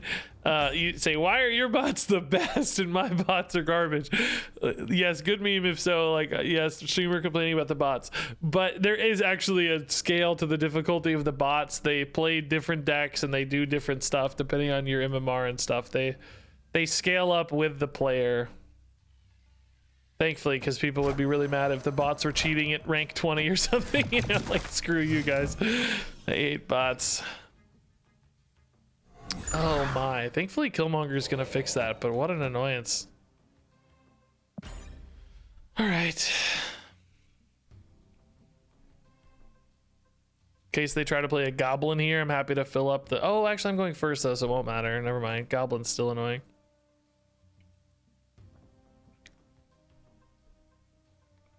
Goblin's still annoying. Oh, not a Goblin, I bet, because that's 2 cards. Yeah, I was gonna get buffs. I didn't actually care if it hung around too much, but maybe a Carnage? Maybe I play a 1-drop Carnage here? I bet that's it. Oh, Carnage Ebony Maw. Oh, okay, nice. That's gonna be really easy to beat now. That's good news. Okay. Tempo Shang-Chi? Shang-Chi could technically be better on turn 6 than Captain Marvel, so maybe we wait. We don't really need to tempo Shang-Chi here. Yeah, let's just wait. We can use these as kind of a pivot point later. Ooh, Wong. Wong doubles on reveal abilities. That's really scary. I don't have a way to beat that inherently. I'm a little nervous. A little nervous. This is gonna win us right, assuming no shenanigans, but I think they might have like crazy buffs and stuff here. We might see them play an Ironheart and buff their board like crazy. So I may need either a lot of stats left, because this will be the weak lane potentially, although not always, because Ironheart can buff these as well. This might be tough. I mean, I like the Captain Marvel, gives me a little bit of flex. I would also, though, like it if I were behind, which I doubt I am going to be behind. Oh, maybe I will be behind. The double rocks didn't really do much to me at all there. Oh, that's funny. Their only stat line is gone. Okay. I'm not behind. No, no. If I were behind, I could maybe snipe some crazy buffs. I guess I just gotta go Captain Marvel here and hope for the best, man. I don't know. We're really at the mercy of whatever their combo is. Might be a debuff combo. It might be a buff combo. They've got a lot of units though, so I mean, I think there's a decent chance we win left, and you know, Marvel gives us some flexibility to pick a lane, so maybe we'll try. Although Marvel's not going to be able to leave this lane, is she? She can't ever leave, really, or well, no, I guess she can if she. It's fine, whatever. We'll try it. But she's going to lose this lane if she leaves, is what I mean to say. Ah, it's Ironheart buffs. Yeah, okay. So really just depends on how these split out, man. Oh, I was just saying, wait a minute, how is that? I'm tied here and I win here. I was so confused.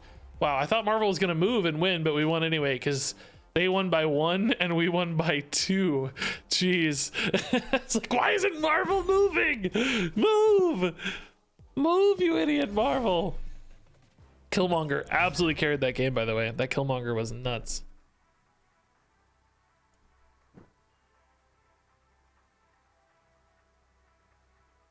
Crazy Killmonger.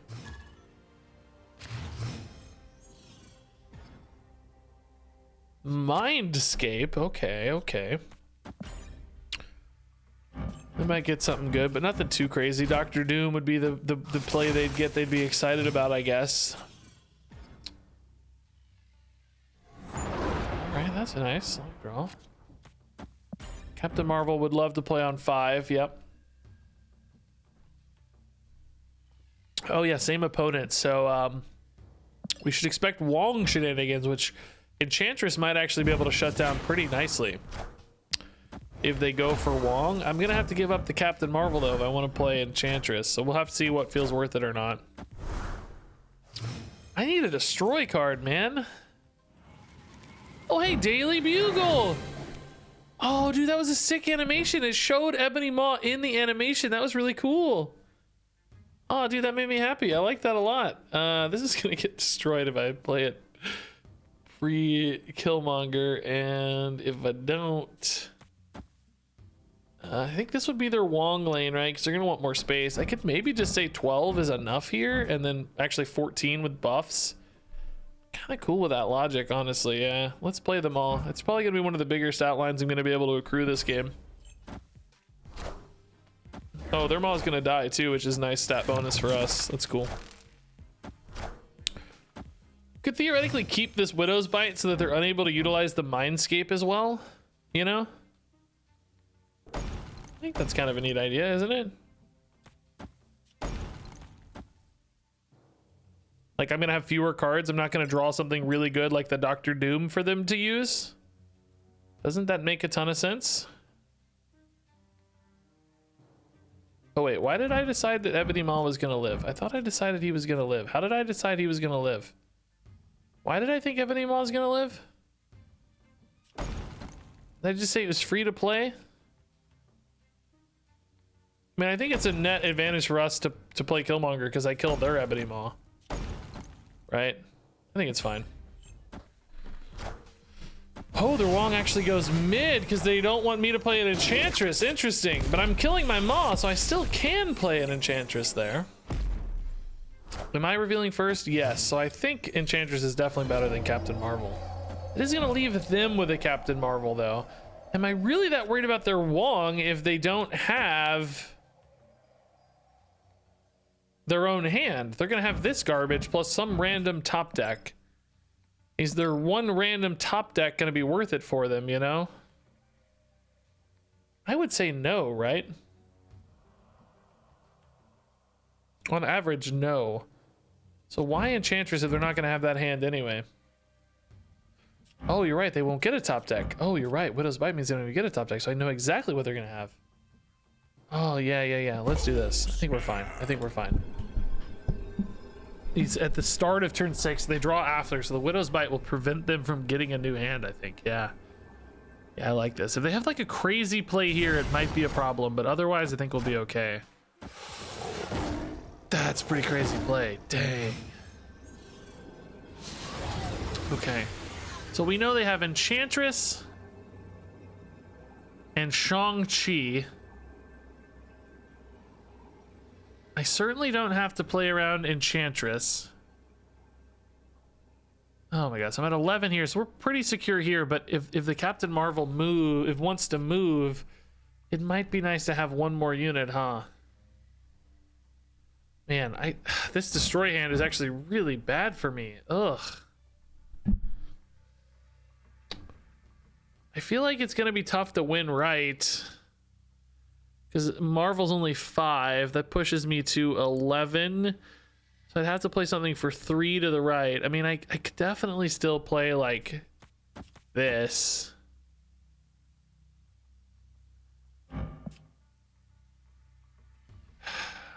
This is just so dead, man.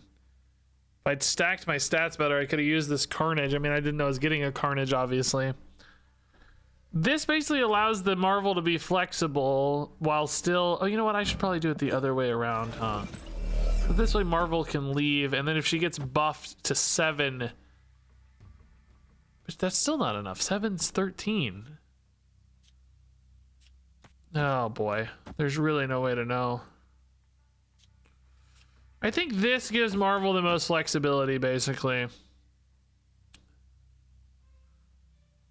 Oh, Carnage does... Oh, God! Oh, God! I'm out of time. Oh, my God. Yeah, Carnage does get +1 on left. You're right. He's still worth playing, probably. Yeah, you're right. I forgot about that.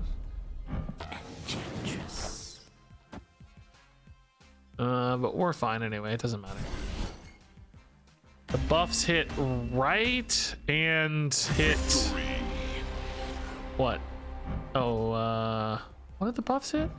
Ironheart.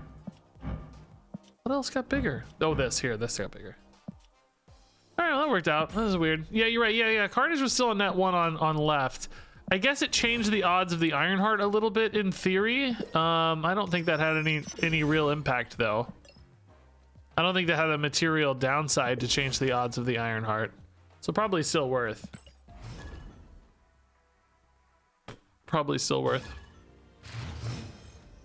Maybe even better to change the odds of the Ironheart, actually. Oh my. I'll just commit here, honestly. I don't care. Guess I need a better turn 3 play. Oh, Space Throne. Hey, oh, that's fine. Yeah, okay. I mean, do we go full in, guys? I mean, what are the odds they have a Shang-Chi? Very slim. I think we kind of have to go all in here. Right? Just hope they don't. I don't know, man. this is brutal. Okay. No! Oh, that's fine. No, that's fine. We're still 3-2. It's still 3-2. Okay, that's fine. Might be a bot.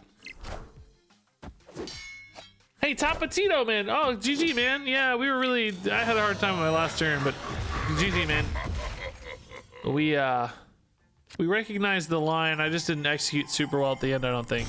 It took me forever. Sorry it took me so long. I was really debating a lot of options there.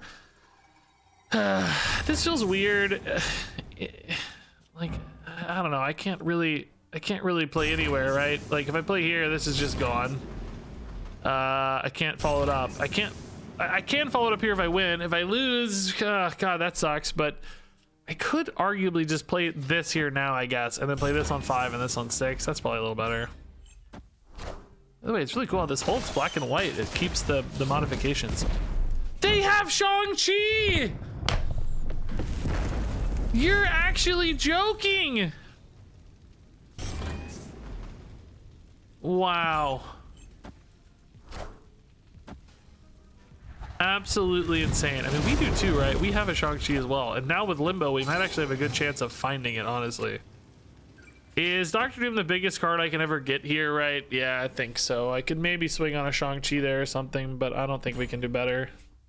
This deck doesn't have a big bomb threat ever. Maybe we'll like snipe a Hobgoblin here or something, right? Oh yeah, Jessica Jones is gonna beat our Doctor Doom mid, so we always lose mid. I kind of have to top deck Shang-Chi here to win. Otherwise we lose hard. Yeah, Captain Marvel can't win. Can't buff a Doom bot to be big enough, can't gain enough stats here, so. I think the opponent should have snapped into that Shang-Chi, by the way. Like, that was such an enormous swing on board. That's the kind of thing you snap prior to, I think. Escaped. Hey, Tapatito, thanks, man. That's really nice. Didn't we play you twice in a row? Am I mistaken? I thought we played you twice in a row. I don't remember if we won both or won one. I can't remember, but GG either way, man. That was fun. I like your fun Wong deck. I've had a lot of fun with crazy Wong plays myself. Okay, so yeah, we can put it here. It's fine if it gets destroyed.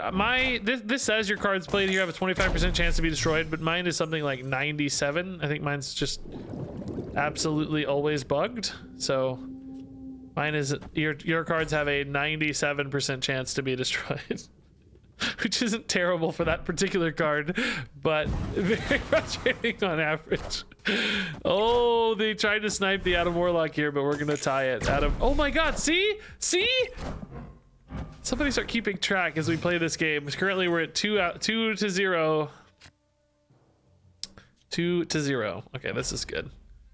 They try to snipe the Adam Warlock. He draws a card if he's winning the location. So sometimes it's free if you can get him buffed, but thankfully we contest it. Are they gonna really commit to that? Wow, okay. I'm already at 10 here just with a single card. Ooh, I was gonna say we could destroy that, but the armor saves it, so that's good for them. Can also put my demon here though with low risk, which is nice. Are you kidding me, dude? Are you serious, bro? Okay, can I win?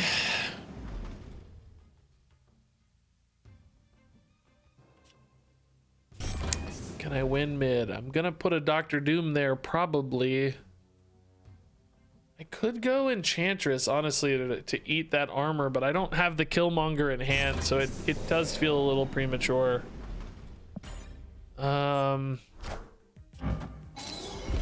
don't know, man.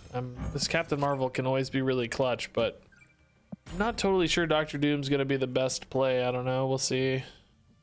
Because Demon can put a lot of stats in. You know, Demon plus something else in a given lane is a lot more stats than Doctor Doom in a given lane. Doctor Doom's a lot in a single lane. Oh my, that makes me feel like I can silence to a big impact here. That goes to 3, 6, and 5 is 11. Oh, if only I had one more mana. Can I make a play like this? Is that actually enough to win here? This is 5, this is 4, and this is 6. So we're at 15. We're removing 12. And honestly, I think there's a chance they're playing a Destroyer as well. But they're revealing first, that'd be fine. But also Marvel can pivot over if needed. If they play the Destroyer here... What did I say? They're gonna be... If they play Destroyer, they're at 5, 8, 11, and we're at 15, maybe 21 if needed. I think we can do this. I think we'll be fine.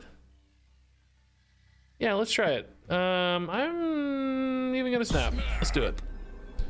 They might be scared, number one, and also just that big swing on the Enchantress feels snap worthy. I don't know what to expect exactly, but we've got float with Captain Marvel. We've got potential buff with Nova. They don't commit left in Nova. Oh, there's the Destroyer. Yeah, okay, so as we feared, they reveal first. We don't actually wipe it. Oh! I think we had it anyway because this play was so nuts, but geez, dude, absolutely brutal. And again, it got destroyed again. 3 for 3. That destroyed every card played there that whole game. That danger room was 100%. What the heck, dude? But even without that buff here, we were at 15-11. So the plan was flawless. And 23 here was enough to beat any sort of destroyer here. So pretty flawless victory there. Glad we snapped. That was a good win. Man. Unbelievable.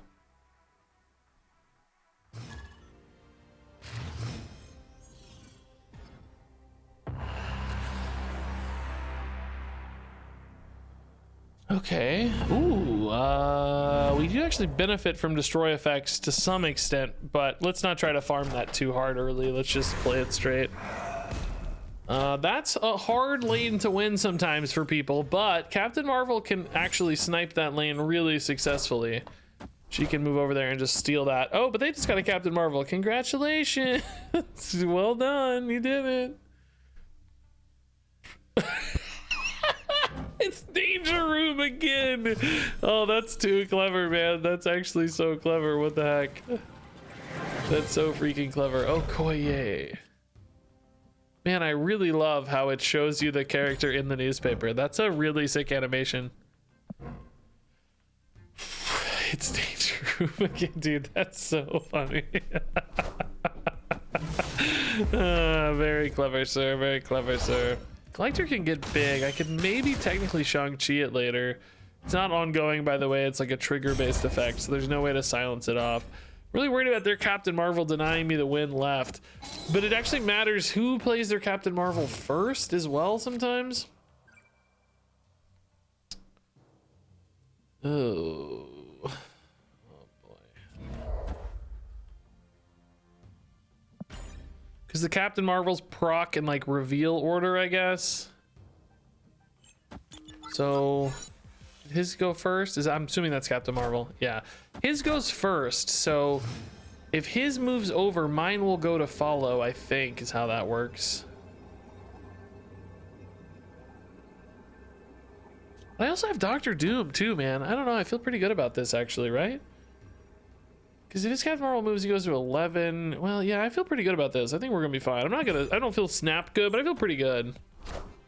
Oh, wow. I feel less good. I feel way less good. Jeez, but my Marvel will still proc after his, so she may move left here. I don't know how this, oh no, I don't even need it. Never mind. I feel fine. I feel quite okay. Perfect, yeah. That works out. Doctor Doom's pretty good.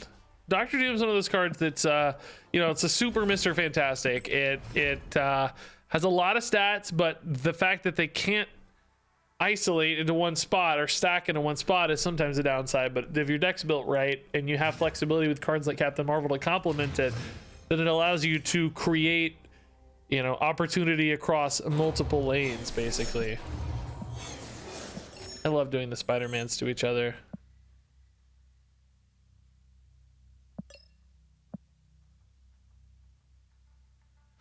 Trying to see if they'll snap with me. Mr. Metal I saw is like crazy high on the like collection level leaderboard. They're not snapping. I won't snap if they don't. It's fine. Oh, hey, Spider-Man. I love his pixel variant. It's quite sexy for a pixel card, I would argue, but you know, what are you gonna do? All right. You can't see the emoji things? Oh, you can't see. Oh, yeah, you can't see the emojis. No! The downsides of this screen. Oh, I'm so sad, dude. Oh, that makes me really sad. Dang, dude. You can't see the emojis. It's gonna be Dracula. Oh, my goodness. Dracula's scary, dude. All right, so I'm sacrificing Superflow just to stay on curve and make what I think will be better plays on average. Certainly, if you wanted to greed this, you could a little bit, but I don't think this deck has a ton of spare mana to work around. They're making the same decision just one turn later, right? Saying, screw it, let's just play our stuff. We don't need to stress too much. So Dracula, the one problem with Dracula, I can't snipe it with Shang-Chi because it's an end of game effect. There's no way to like give it the stats and then snipe it right away. Omega Red mid. Wow, now that actually surprises me a little bit. My rescue, they can snipe. Now I can silence off the Omega Red if that's really their big game plan. I can just go Enchantress and hope for the best. Not sure what they're thinking there, like an Iron Man? Or is that just a random, like, what is it from? What is it for? I don't know what it's for.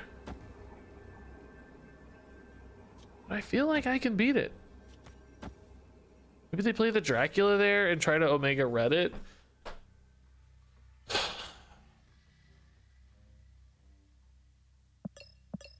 Dude, they have 7 cards in hand. What the heck, dude? Feels like they played a lot. I'm thinking like maybe I don't actually care about the maybe I don't care about the Dracula and I just try to win other lanes.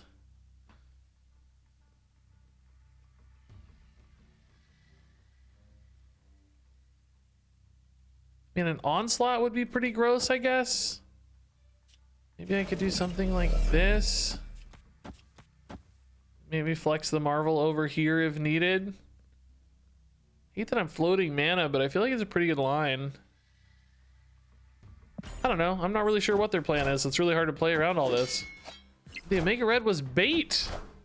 It was bait this whole time. Man. Oh, Cerebro. Wow. 5-cost Cerebro. I've never seen a 5-cost Cerebro. That's so cool. I've seen 2-cost, 3-cost. Like, man, that's sick. Oh, and the Killmonger perfectly timed. Dude. Crazy. Wait. Oh, dude, my Captain Marvel didn't move. I hate this. So I'm gonna show you guys something. I'm down by 7 here and Captain Marvel's 7. So why didn't she move here? Why didn't she move here to win me the game, Regis? Because I would win, right? Because I'd be up.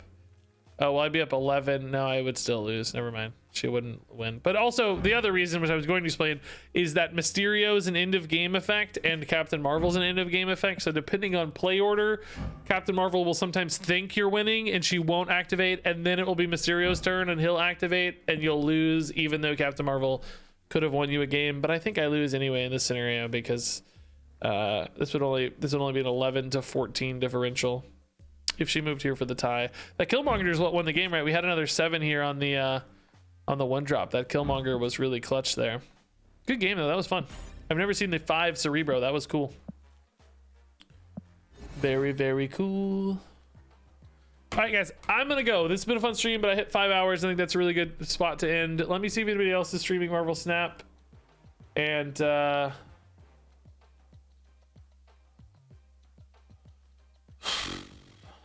we will drop a raid if so. Oh, there's a ton of people streaming Marvel Snap. What do you know? Wow, there's a lot of people streaming Marvel Snap. Holy crap. I think it's that new game, like let's stream Marvel Snap, you know? Like let's get famous streaming Marvel Snap kind of vibe. You guys forgot to tell me to put my deck on screen. Oh, I'm so mad. I can do it later in the stream or in the VOD or in the video, but I forgot. Anyway, love you all a ton. Thanks for hanging out tonight, guys. Appreciate you a bunch. Thanks for being here for the Marvel Snap stream. We'll do more Marvel Snap this week. I'm not going to promise anything beyond this week. Ultimately, it just depends on how videos do, how streams perform. You know, I can't say I'm going to be a Marvel Snap guy forever. I definitely want to give it a good shot. I've been enjoying the game a ton, so we'll give it a go, see how it fares, and then go from there. So kind of stay tuned on the Marvel Snap side of things, but expect at least a few more videos and at least a few more streams in the meantime. And then we'll kind of figure it out from there. I probably won't ever really know for sure how committed I'm going to be, but if videos do well, if streams do well, like tonight we had some pretty good viewership, so we'll see how it goes. Anyway, love you all a ton. Enjoy this raid. Thanks for watching, and until next time, game on.